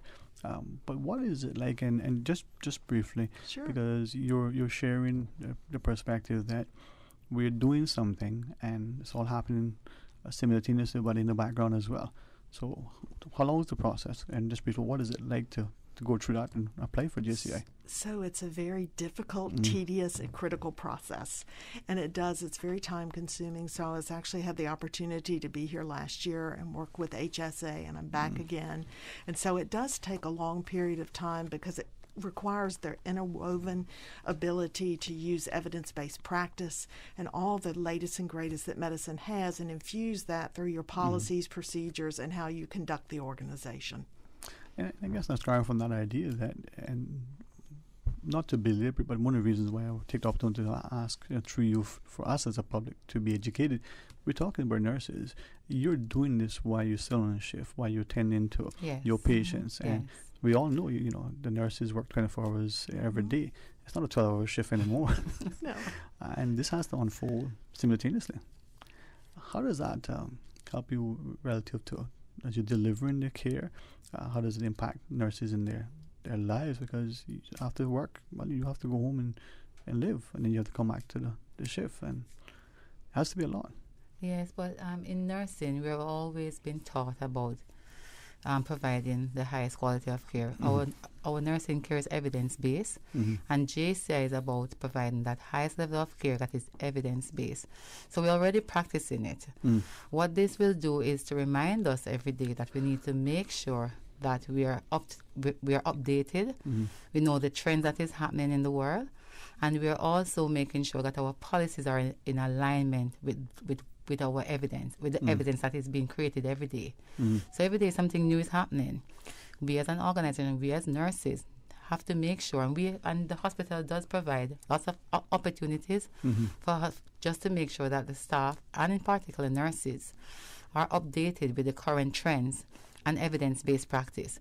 We use that evidence-based practice to make sure that the care that we deliver as nurses is going to be appropriate, and it's also going to make sure that the patient gets the highest level. When they leave, they feel valued, and they also feel that, yes, I've been at a place and I've met a nurse who knew about me and who made me feel that everything was going to be okay. And even if it's not going to be okay because of maybe that disease condition, that the support is going to be there. And that's the thing. I mean, we see many instances where people say, well, you're answering the calling. It's not just a career. It's not taking me. This is a calling. For you, Nurse Linda, is that how it's always been? It has always been that way. Now, I won't tell you when I started nursing because then you can do the math. But it's been greater than 30 years ago. And so it has been my passion. I've served in many roles in nursing leadership, and now as the president of the Virginia Nurses Organization and Association. And I just have that passion. I've always wanted to make sure that the care my patients received or anybody under my purview had the best possible care. And thank God for people like you, both of you, and as Karen, as you were sharing, this is nurses, whether they're in ER or in GP, or whether they're on maternity, or whether they're in ICU or even just a general ward. Sometimes you have the bunks between the two at times, huh? Yes. We're very multitask orientated persons because we have to do so many things at the same time. But at the same time, we also understand quality is so important. And I want to, perhaps in that we get into what is Nurses Week and the like, but maybe ask you before we start other questions. Like the lab, like the pharmacist, there are different grades, and you enter a certain, and then you move on through training. I know a nurse practitioner because I have one in the family. But are there different levels, and do you start at one and work your way up? Could you just help us to maybe appreciate that? School is going to be out for the summer. Students are going to be considering career choices in short order. Some are going to be entering where they take their subjects and decide what careers. And hopefully we get more of them interested in nursing and the health sector. So nurses, all the same? Do we start at different levels? Give us a little preview. You want to go? So they can start at different levels. So they can either have a technical degree, an associate degree, a bachelor's degree. And so once again, it's not where you start, but it's where you finish. And so for nursing, it's that theme of it's lifelong learning. So as my colleague Karen has said, it is about updating and making sure that you're keeping abreast of all the information, what's new, what's coming out. And so once again, it's for your own development, but it's also for the development and help of your patients. All right. Well, with that, then we'll take this short break. And when we come back, let's ask about Nurses Week, how we're celebrating it, different things, and get into it, how we as a community can draw alongside. But all the other questions, then you can share with us as much as you want. So excited. I'm going to pause and take a break. Of course, the phone lines are there, and if you want to call and show your love for our nurses as we celebrate Nurses Week, well, you can do that. But more importantly, you can contribute to our fun. No, just kidding. Stay tuned for Talk Today.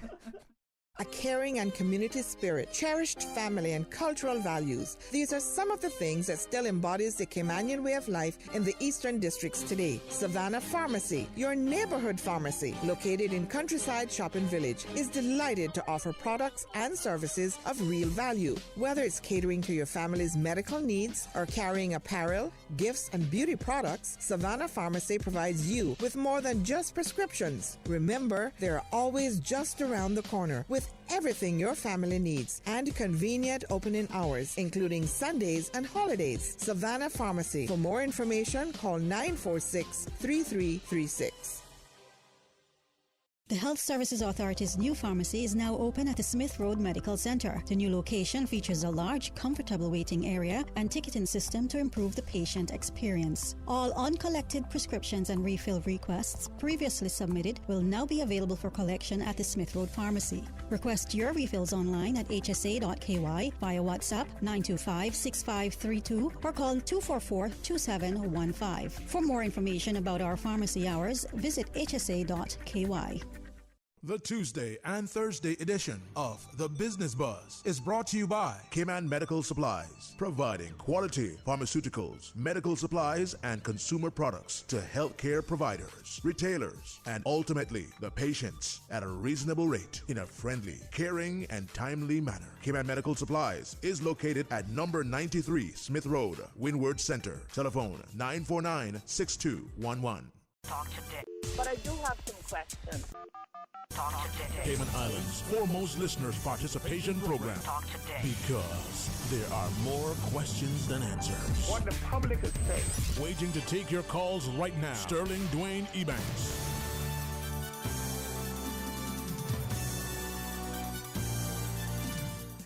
Hey, good afternoon and welcome back. And as we celebrate Nurses Week with the Health Services Authority, honored to be able to once again have two wonderful individuals to share with us, and maybe as parents, as we talk to our children in our schools about possible careers for our children, let's always emphasize health services and nursing. So Nurse Linda Shepherd together with Nurse Karen Stewart. Thanks very much.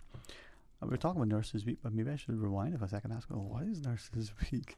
I can assume everybody knows. I mean, Susan told me earlier, so now I know. Yes. So, as many persons may know, that Nurses Week is an annual celebration to showcase the role of nurses. And it's also to help raise the profile of the nursing profession. Because many persons see nursing as just at the bedside, but we are also involved in decision making. You'll find nurses in political arena as well. So it goes all the way up. As I was sharing with you earlier, before after the break, as a nurse, you can decide to do your doctoral program. You can go into it's so wide. So so Nurses Week is all about helping people to understand nursing, what the profession is all about, and to also let them know that this is a profession that they can come in and really get great fulfillment being in. And I really appreciate that, because I think as you highlighting, you start out here and then you work your way up, and you can find your niche, and it's probably one of those, I say career, but maybe there's a better word, that is just life changing and so fulfilling, and you 30 years in, you feel like you may have been just starting out, because there's so much reward, right? Yes. Right. Yes. No, absolutely. Yes. I referenced about Florence Nightingale, and I know to my my friends and family, some like the both of you who would say, well, I don't want to say how long I've been there because you would put a date to my time. But they remember the transition from the uniforms and the hats and the certain little things that they would do to indicate the protocol and the way the interaction between physician and nurse. But it's gradually changing, even uniforms and the colors of uniforms. But that's just from a casual observer, right? Is that how it is? Yes, it is. But I guess we have to also realize that generation changes and things. Things are happening. We have increase in technology, just as we have increase in the scientific world, and so it has changed. But it doesn't. Even though it has changed, it is changing. It doesn't reduce the importance of nursing, because as things change, we are making sure that the core of nursing, of what nursing is all about, remains, which is to make sure that our patients receive the highest care. And as you said, Florence Nightingale, she was a lady with the lamp, and that is where it all started, with her being in the war and advocating for better health and better condition for the men who were in that war at the time. And that is why, as nurses, we are advocates. We continue to advocate at a global level for health for all. And so, as we think about Nurses Week, we are thinking about global health because it is impacting us as well as we are impacting the world. Yeah. And this is where you see that impact, and through the continued education, the adaptation of new technology, from medicines to even the machinery that we use. We watch it just unfold in our own HSC. But every year there's a theme, I'm told, about Nurses Week and the like, and it's indicative of what you strive. What's this year's theme? So the theme for this year, and just before we say the theme, just want everybody to know that May the 12th is International Nurses Day. It is the birthday of Florence Nightingale, and that is why that is how it had all started. With the lady with the lamb. But this year's theme is A Voice to Lead, Invest in Nursing and Respect Rights and to Secure Global Health. So that's very important because this theme, it speaks to and it focuses on the need to protect, support and invest in the nursing profession so we can strengthen our health systems worldwide. And we continue to promote the work of nursing, and we fight for the nurses' right to have a safe environment to work in, decent wages, and to make sure that we have full participation in decision making. As I said to you before, even in the political arena, we try to promote and ensure that there's global health for all, because that's very important.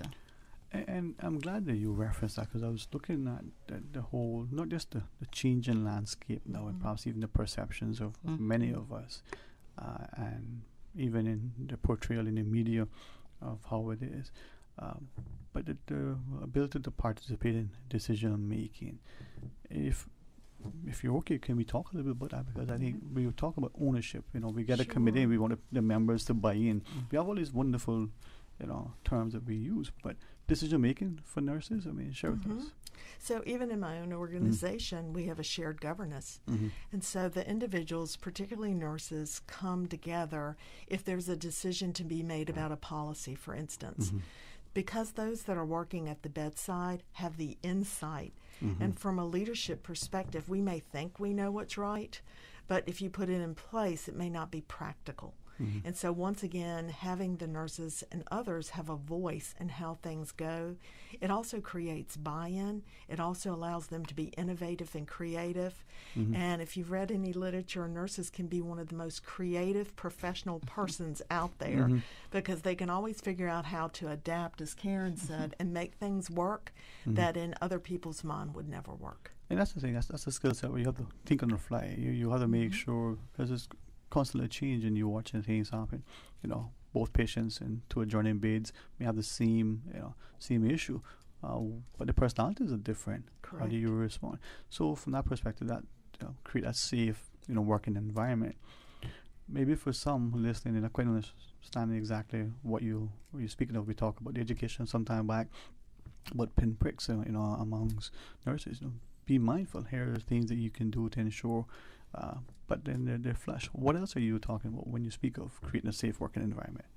So lots of things. So I'm just going to step back for a moment Okay. because, as we looked at the COVID that has been actually integrated into our entire world over the last 2.5 years, it feels like a lifetime, really. Has it been? It feels like it for sure. Yeah. But, our ICN president and colleague, Dr. Pam Cipriano, she highlighted this in her speech, and she points out that nurses have suffered tremendously throughout the pandemic. They've been unsuccessfully exposed to the virus, faced attacks from the public, suffered from extreme workloads, and continue to feel undervalued. If governments continue to put off investing in the healthcare workforce, it'll be detrimental to healthcare systems everywhere. And so for nurses as well as other healthcare workers, what the pandemic did was actually lift the curtain on what nurses do each and every day. They think, when you come in and you're a patient and the nurse is nice, the nurse is very helpful, but the true understanding really didn't happen until this point in time. And so for nurses, once again, it's the uncertainty. So think about, as we all lived through the pandemic and the uncertainty we felt, they had an uncertainty going to work. So not only in their personal lives, but in their work lives, because you never knew what was going to happen. And so this took a massive toll on nurses and increased the stress that was brought onto them by excessive workloads and then mounting demands from patients, families, and just the communities. And we saw this all over the world, and ongoing alterations in clinical roles and responsibilities. So one day I work somewhere, one day I work somewhere else. And redeployment to their other areas beyond their primary areas, and physical and psychological safety concerns, inclusive of workplace bullying and violence, because everybody was kind of at that point where everyone had had enough. And then perceived pressures to cope and be resilient amidst feelings of feeling extremely moral injury, trauma, and exhaustion. And so as nurses, it's always looked at, well, we do it because it's our passion, it's our drive. We do. But these other things came into alignment. And as a result of the emotional cost of caring, many nurses around the world have engaged in career moves. And so particularly away from the bedside and other areas of nursing, and some have left the field altogether. Others took early retirements. And so all of this is compounding a nursing shortage that's been in existence since 2012. So jobs for nurses have exploded, as Karen was talking to, outside of direct patient care in fields of innovation, insurance, development, legal consultation. And so nurses now have more opportunities than ever to choose a job that's not at a bedside. And so as others continue to experience, we saw people with moral distress, and that's knowing what the right thing is to do, but you can't do it. Then they went on to moral residue, where their emotional feelings of distress were not resolved, so it becomes compounded. Then they moved on to moral injury, where their whole framework is eroded about what we think should and should not happen. And then it gets to burnout when it comes depersonalized, and the result of that is there's just a lack of caring anymore. You just give up. And so the passion that maybe you once had, it's like you can't even put a structure around it anymore. And so as we look, actions that we need to stop this for the future is really creating that nursing resilient workforce through incorporation of resiliency training at both academic levels and within organizations, and then create organizational policies and processes that support resilience training through nurse scheduling, through addressing workplace violence, recognition of the reality of emotional caring, that it does take a toll, and then building in components of psychological support for those that work for your organization other than EAP. EAP is good, but it really doesn't cut it when it comes to this. And after all, as organizations are across the world are in different modes of this and where they are and trying to create these actions, we really need to look at it and prioritize healthcare well-being so that can translate into the well-being of the patients the nurses care for. And it's really a strategic initiative, and that's how it needs to be looked at. I really appreciate it. I'm hoping that we've heard and understood and will again revisit. I mean, this is one of the beautiful things of being recorded and will be on YouTube. Just listen to what you just shared. All of us take on board how impactful it can be. We'll take a break. When we come back, if you're, be willing, we can continue sharing and maybe be able to celebrate. But this is why I have this passion, this love, and absolute respect for what you do. All right, I'm going to pause and take a break. When we come back, more Talk Today. Radio Cayman, the voice, the heart, the soul of the Cayman Islands. Today's biggest news. Radio Cayman, your voice, your choice. Local, regional, international. This is Headlines from Radio Cayman's newsroom. Today's biggest news. His Excellency Governor Martin Roper and Premier the Honourable Wayne Panton both issue statements today on the passing of the Honourable Sybil McLaughlin, the island's first national hero and the first Speaker of our Legislative Assembly. Mrs. McLaughlin passed away this morning at the age of 93. In international headlines, experts say testing for COVID-19 has plummeted across the globe, making it tougher for scientists to track the course of the pandemic and spot new worrisome viral mutants as they emerge. Testing has reportedly dropped by 7 to 90% worldwide from the first to the second quarter of this year, the opposite of what they say should be happening, with new Omicron variants on the rise in places like the United States and South Africa. Key decision makers in non-aligned Finland and Sweden are set to announce their positions on NATO membership this week in what could be a serious blow to Russia as its military struggles to make decisive gains in Ukraine. If Finland's president and the Social Democrats who govern both countries ignore Moscow's warnings and come out in favor of accession, NATO could soon add 2 new members right on Russia's doorstep. Such an expansion by the Western Military Alliance would leave Russia surrounded by NATO countries in the Baltic Sea and Arctic, as well as represent a serious setback for Russian President Vladimir Putin. Those are your headlines. From Radio Cayman's newsroom, I'm April Cummings. For the latest in news and information, follow Radio Cayman on social media, Facebook, Instagram, Twitter. Download the Radio Cayman app or log on to our website, radiocayman.gov.ky. Talk today. But I do have some questions. Talk today. Cayman Islands' foremost listeners' participation program. Talk today. Because there are more questions than answers. What the public is saying. Waiting to take your calls right now. Sterling Dwayne Ebanks.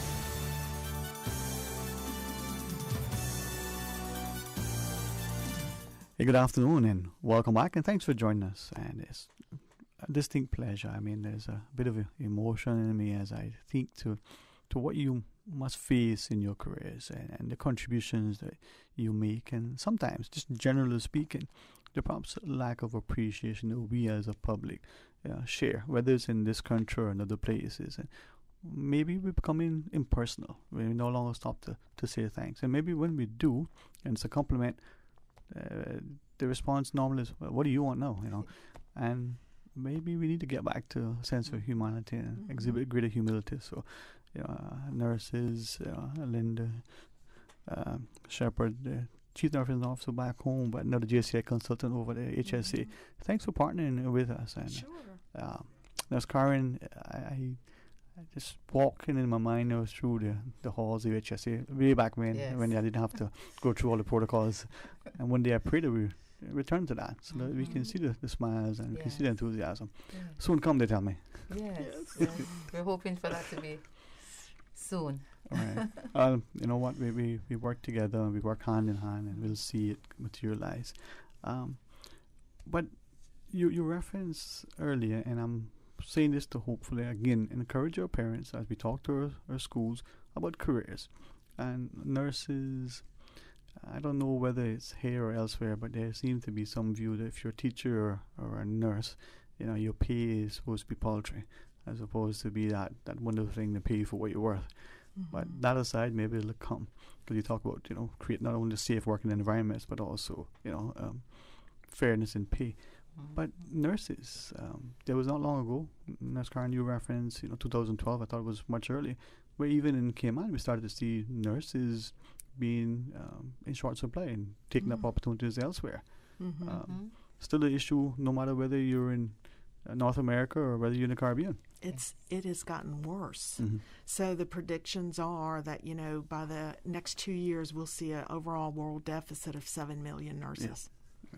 And so I read an article in Becker's Review, Hospital Review, and it said that last year in the United States, 100,000 nurses left the profession. Mm-hmm. And you can't get people schooled quickly enough to fill the gaps that are being left. And I appreciate that, because I look at the U.S. Bureau of Labor Statistics in relation to different careers, and nursing was highlighted as a significant shortage. So much so that they're offering up, many incentives to attract nurses from other jurisdictions. And that's what I was asking, training. And here's the young student, here's the person in a career, and always has a passion for medicine, for nursing. What are sort of the career steps and the ladders? Would it be okay to ask again so that we can emphasize that? I'm thinking of that student who's graduating shortly. Yes. Have you thought of nursing? And it is as rewarding as you've been told, and it's more so. It actually is. It's there's nothing that I think touches my heart more. My background is level 1 trauma. And there was nothing that ever touched my heart more than to have a patient that would come in and everyone thought the patient would not survive. Yeah. And the patient ended up walking out, and the gratitude from the family and just the gratitude from the patient and knowing that you were part of that journey. Mm-hmm. I think too, we, especially with trauma, we understand that this thing is unfolding. Let's save the life, get the person up to OR if that's what it is. And in that time, many people probably don't care so much about what's the bedside manner, but when it's evident, I'm told of a story once where something similar transpired, and during the midst of this, and it's a touch and go, and the nurse comes out and she says, I know you're feeling this, and we're doing all we can, but just that 2 seconds of some level of reassurance, just calm the nerves for maybe a few minutes, and this is what you guys do. I think it's the interrelationship that nurses have with other people, and just that connection. And I'm sure Nurse Karen would say the same thing, but I can't tell you how many times I cried when a patient would pass or something was going on in the family, and you feel you become one with that individual. And there are some people, and as I look back through nursing, that you'll never forget. Yeah. And they never forget you as well. Correct. They might not remember your name, but your face they'll always remember. Or your tone of your voice. Or your tone of your voice. It is, especially now, we see the eyes and we hear the voice. And it's, I'm mindful that, as I say this, that we be careful. We talk about leadership, whether it's political leadership, or elected, whether that's the leadership in an organization, that we be careful how we institute safety protocols, because genuinely we want everything to work well. We don't want a person going into a space and potentially creating more issues in an unpleasant way. But if we take away the level of humanity and we take away that interaction, we could be compromised in ways that we don't recognize. Yes. A difficult balance, huh? Difficult balance, but that's it is true. very difficult. Yeah. Right. And you talked about nurses and their health and the EAP programs that operate.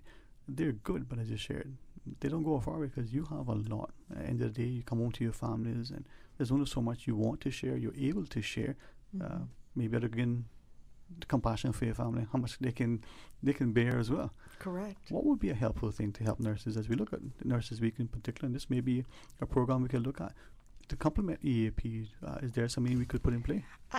For me, as I've researched this topic even to my own group in the States, is really looking at resiliency programs. And so even students, nursing students in school, need to understand it's okay not to be okay. And what do you do to help yourself be okay again? And so a lot of that is taking time. So personal things are taking time for yourself, dislocating. And what I mean by that is you should turn off the phone. You just get time where you can think and process through the emotions that you're feeling and try to understand those.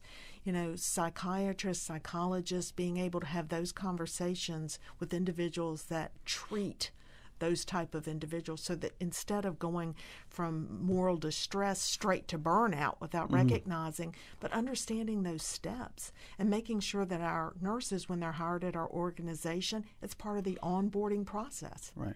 You talk about resiliency, and it's a word we've just this week alone we've heard 1,000 times in relation to different things, and I'm fearful that many times in societies we use something so often that it becomes a cliche and it loses its impact. But as you speak to resiliency, what specifically in relation to nurses are we talking about? It's really that fact of that all these exposures are going to happen, but if you understand it, if you treat yourself well And if there are things built within systems, it's being able to overcome those obstacles to come back again the next day. Okay. And you say it's okay for us to understand it's okay not to be okay. Exactly. But is it more than just a coping mechanism that we're talking about? It is. It is. It goes deeper than that. Oftentimes, I found nurses within our own organization did not want to say that they were suffering from any issues or concerns. And unfortunately, I remember one, and she had come into the hospital, and the husband came to me. She was going out for a test, and he motioned for me to stay behind. And he goes, "I'm not sure who she is anymore." Yeah. And that's tragic. And not because I read it that I understood it, not that I read it and understood it that it's accurate, but increasingly in the last few years, we're seeing literature from studies that would seemingly indicate that post-traumatic stress could be a part of the thing that we're exhibiting. I can only imagine what it must be for nurses in particular. Your compassion, your empathy alone, you take on board all of this. Wow. Yes, and sometimes, just having to deal with death itself, you know, Correct. and to help that family member to know that, yes, it's tough, and we'll be here for you, and especially with the pandemic, you know, you get your patients and they're very ill, they have to go on the ventilator, and then you every day you're wondering, are they going to make it through? What's going to happen? You know, you have the family coming in, and then you have to be there for them. Sometimes that take a toll on you, and you have to find an outlet. And that's what we talk about when we're talking about the resiliency. To have systems in place where you have a place as well to go, to be able to talk about it so that you're going to be okay as well as nurses. Yeah. I can reference, I mean, let's think about just scheduling in an organization, you know, project management on the construction side and like, you schedule and you're expected to work, you know, 4 days on, 12-hour days, or sometimes, you know, a double.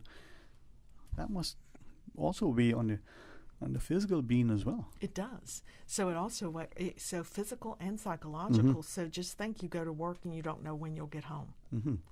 And so, especially for people that have children, I think about that. And so it's not you go to work and you give everything you have to every single person there.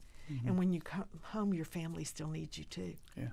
And then the demands that we seem to have of everybody. We want everything now. Correct. Or we're in a 24/7 society. You know, why isn't the supermarket open? It's, 4 a.m. I mean, surely I'm up. This should be open. Right.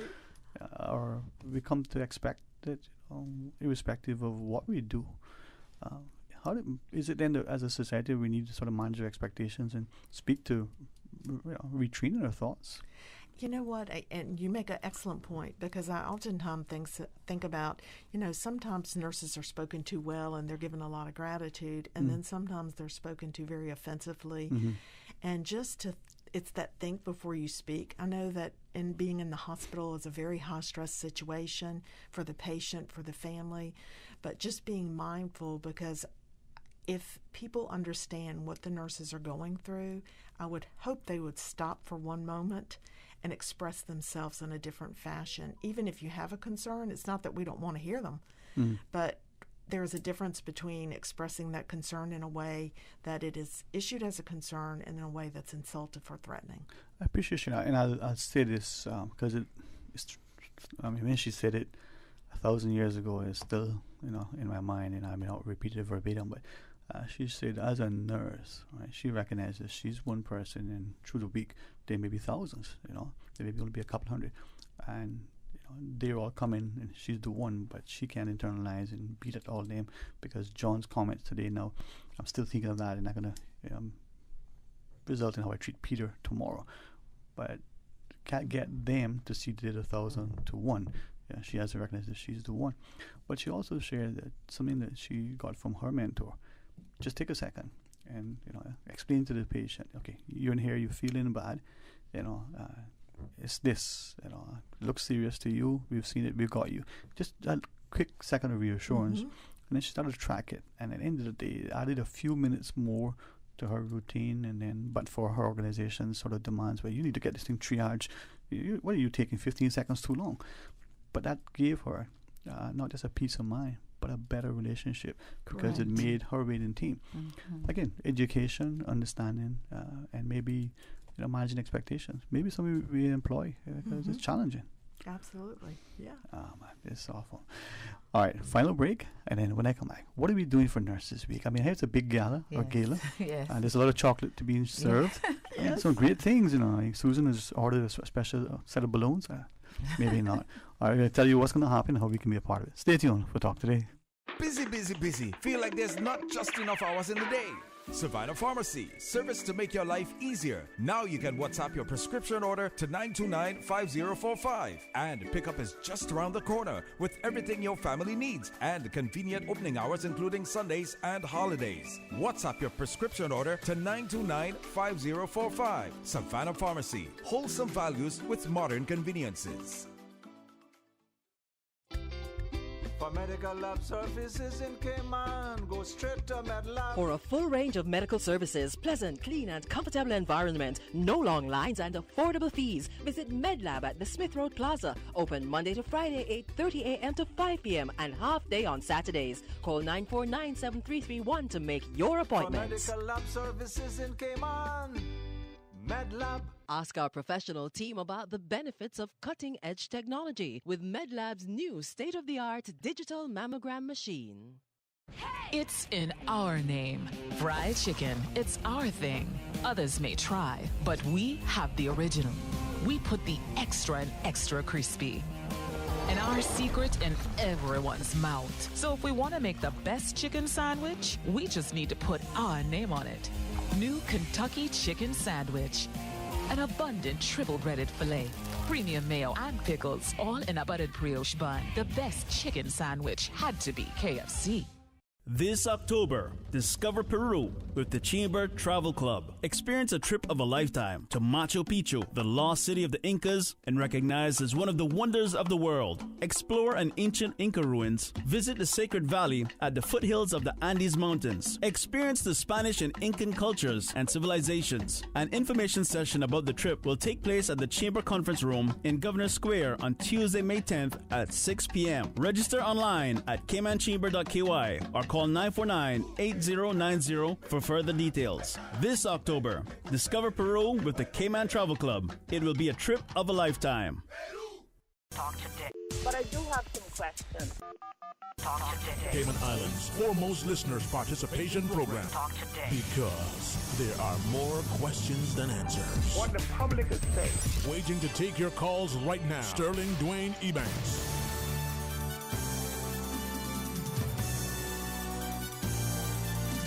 Hey, good afternoon and welcome back. And thanks again for the opportunity to celebrate Nurses Week and highlight it with HSA.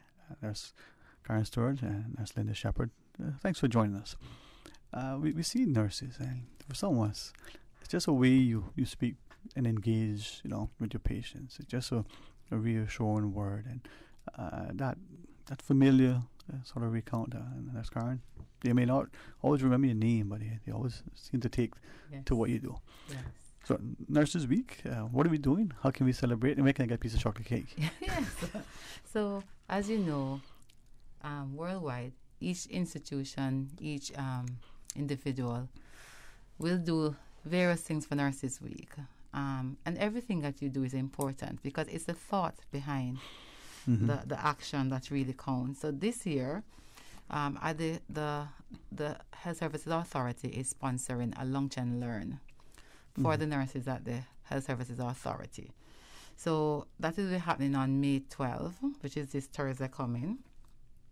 And so we'll be looking at having a presentation on nurses burnout, causes, symptoms, and prevention, because we understand that is happening to some persons, and we want to make sure that we give them some self-care. So we'll be having a self-care workshop as well with massage therapists, I'll be there. Yeah.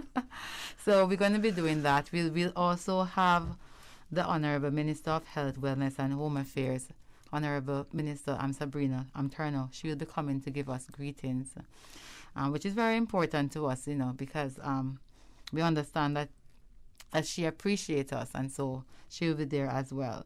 So we're also in Cayman Brac, because we cannot leave out the islands, right? We mustn't do that. We'll having live stream to them, but they'll be having lunch as well. both in Nickel Cayman and the Cayman and Cayman Brac. And then, just this morning, our senior nursing officer, Dr. Hazel Brown, got a call from Mr. Mark Anthony, who said that he needs to do something for nurses. So we're going to be having breakfast on the Friday morning, which is the following day, because many times we have to understand that, as you said, that nursing is 24 hours. Mm-hmm. So we have our nurses who have gone home for the after they've worked 12-hour shift during the night. They'll be home sleeping, so they won't be able to come out and have lunch, but at least the next morning we'll be able to show them that we haven't forgotten that you had worked the night, and so before you go home this morning, we want to make sure that you are a part of that celebration. So that's what we're really doing, and it's just a way of saying that we appreciate everything that you do. We do have other clinicians who always come up to us to say, to give us a hug, to send chocolates as well, to say we appreciate you, because as you know, we are one of the largest in the healthcare. Our workforce is one of the largest group in the healthcare system. Mm-hmm. So that's what I'm really doing. But as I said, you'll be having other institutions doing other things just to make sure that the nurses are feeling really appreciated this week. Well, I hope that you feel that, especially this week, but always. And yes. As patients, I know we get frantic. We see something and we're overly concerned, and that's understandable. But thank you for what you do. As we look at the week and as we look at the challenges that nurses, and in particular, I'm always concerned that certain professions seem to suffer, as we reference, the brain drain, and this one is almost a pandemic in itself. I mean, this has been a global issue, and it takes a while to become a trained nurse, and even longer to get the expertise and experience. It does. So what do we say to parents and to education institutions in terms of trying to attract more people into nursing, whether they're the school leaver or the one that is entering and thinking of a career? But that person who is in a career now, he's thinking, I was kind of had an interest and I want to change. How do we attract them? How do we retain them? Part of it, I believe, is just once again sharing our own personal experiences as being part of that profession. And I also believe starting very young. So kind of molding your child as they go through. Nursing has been a wonderful career for me, and I'm sure it's been for Karen too. And so I wouldn't give anything, and I wouldn't change anything. And actually, I've seen people that have left other careers to come into nursing.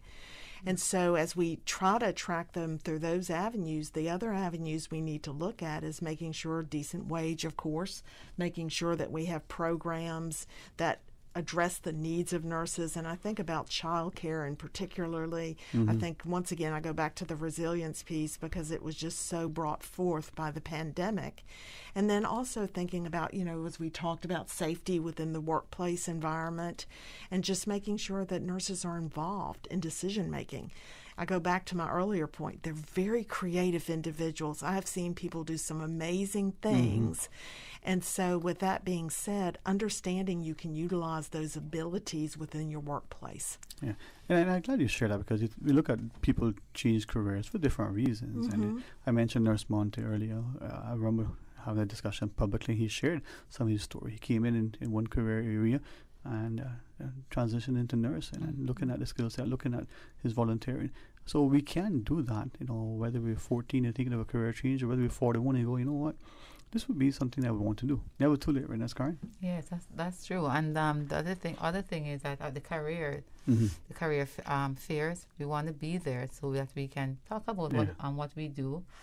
As you know, the hospital do have a summer program. That's another way that we utilize to get our young people to be involved in nursing and in the other professions in healthcare, because healthcare is so important, and it needs to be at the forefront of our career fairs and those things.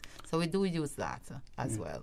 And it'll take you places. I mean, you can perhaps travel, not just to work other places, but be a part of a group that goes on. Our churches reach out in many cases. Many organizations partner. If you volunteer with, let's say, the Red Cross, for instance, or other things, it's a skill set that goes well. I think probably the only other thing that's as good is the talk show host. But no, not even close. Well, and it does, to your point. There's so many avenues that you can express yourself in nursing. And I shared with you earlier, I do international medical missions and have had the chance to go to 15 different countries and serve as people. And there's nothing more that brings you back to who you are as a human being than to care for someone who has no clothing or no food, no source or place to live, and being able to put yourself in those positions to be able to serve. Yes. Yeah. And it's amazing. I sit here in awe. Honestly, I appreciate it. And we are probably too easy to take so much for granted. And I don't know about anybody else, but sometimes we get frustrated. Why am I waiting so long, you know? But if we understand, have a little humility, a little compassion, a little bit more empathy, a greater sense of love, maybe we'll get there. Definitely. But if we have a genuine shortage of almost 7 million, that's going to be filled tomorrow. So we got to start thinking, and maybe this week will be a way, as you do your outreach, for more of us to consider what rewarding, not just financially, but being able to give. And the intellect, the creativity that is required, you're at the top of your game if you're a nurse, right? That's right. And you're impacting lives. Don't forget that. All right. Well, I invite you to really, not only as you celebrate, but give yourselves, latitude to thank yourselves. Yes. I don't think we do that enough. A friend of mine recently said, you need to look in the mirror and value you. It's not arrogance. It's seeing what others may see, or if it's not there yet, A friend of mine, as a personal trainer, he says, take that picture of you when you were thinking when you're your best shape, and take the picture of you now that you feel you're not. Look at the two of them. Don't be, disquieted, but look at the two of them instead of being discouraged. Say, hey, I can get this. I didn't get to this bad spot overnight. So invest in yourselves. Tell yourselves you are. You're worthy and valuable, right? Yes. Yes, you are. All right. Any sort of we are. final closing thoughts, Nurse Karen, you may want to share with our listeners? So we wanted to say thank you for thanking us. So this week is Nurses Week. We want to say thank you to all nurses from all walks of life. We really appreciate you, and you're appreciated. Sometimes it doesn't feel that way because of that situation, but you are. So to every nurse, or every person who knows a nurse, or every person who feels like a nurse, because we have persons who feel like a nurse, right? So we want to say Happy Nurses Week. We love you. We want you to take care of yourself so that you can take care of others. Thank you much. And Nurse Linda? Yeah, so just a huge thank you to everyone. We appreciate you having us here today and allowing us to express our feelings about nursing and nursing as a career. But a huge thank you to everyone. And I echo Karen's sentiments on, those individuals that are nurses and have chosen this career path. So I know that the road has been hard. It's not always been easy. And so I just appreciate you, and we appreciate you for being part of the nursing career path. And just hats off to you guys, each and every one of you. We shower you with love this week and gratitude. And thank you for helping others, and help you for thanking the people who are working and creating wellness within the community. Well, thank you all, man. And as you were saying, the road hasn't been easy and it's been hard. I was thinking of the Jibber Cliff song, many rivers to cross, Yeah. And that's we'll cross them. But we will cross them, and cross them together we shall. We shall. And that's what I think builds the resilience and that capacity to be more in our society when we exercise a greater sense of respect for self and for each other. And hopefully we'll see what is happening, whether it's the political pundits talking about supply chain shortages, whether it's the physicians and the pharmacists trying to figure out, how do we ensure this medication is available to the rest of us, looking after our health and well-being and not ignoring the mental, emotional, psychological impacts. So I trust that you'll take care of yourselves. If we always put the patient first, there is no issue. That's it, Put others first. Do unto those as if you, want it done unto yourself. Yeah. We talk about being patient-centric and student-centric, but that not be just words. So. Yes, that's true. Thank you all. for having us. Thank you. You're most welcome. It's a pleasure. And to our listeners, maybe this is a good way to recognize that compassion that we see celebrated in the nurses, we can exercise within ourselves. And that love that we have for others will surely translate into a better society, one that is more resilient. Well, I invite you to join Mr. Art in the morning for the record. Come back for Talk Today right after the midday news and be a part of a discussion. Until then, be blessed. Talk Today is brought to you by Subway, open 24 hours in Countryside, Anderson Square in Georgetown, and Centennial Towers in West Bay. And by the Ministry of District Administration, Tourism and Transport. Explore your history, explore your land, explore your sister islands. MedLab in Smith Road Plaza, your complete medical laboratory solution. Call 949-7331. And Savannah Pharmacy in Countryside Shopping Village, convenient opening hours including Sundays and holidays.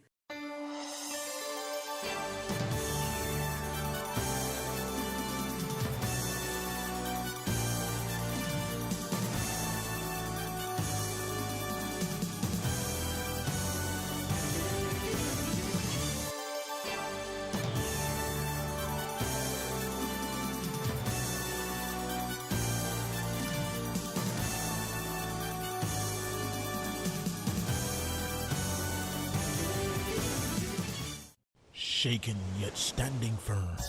This is Radio Cayman in the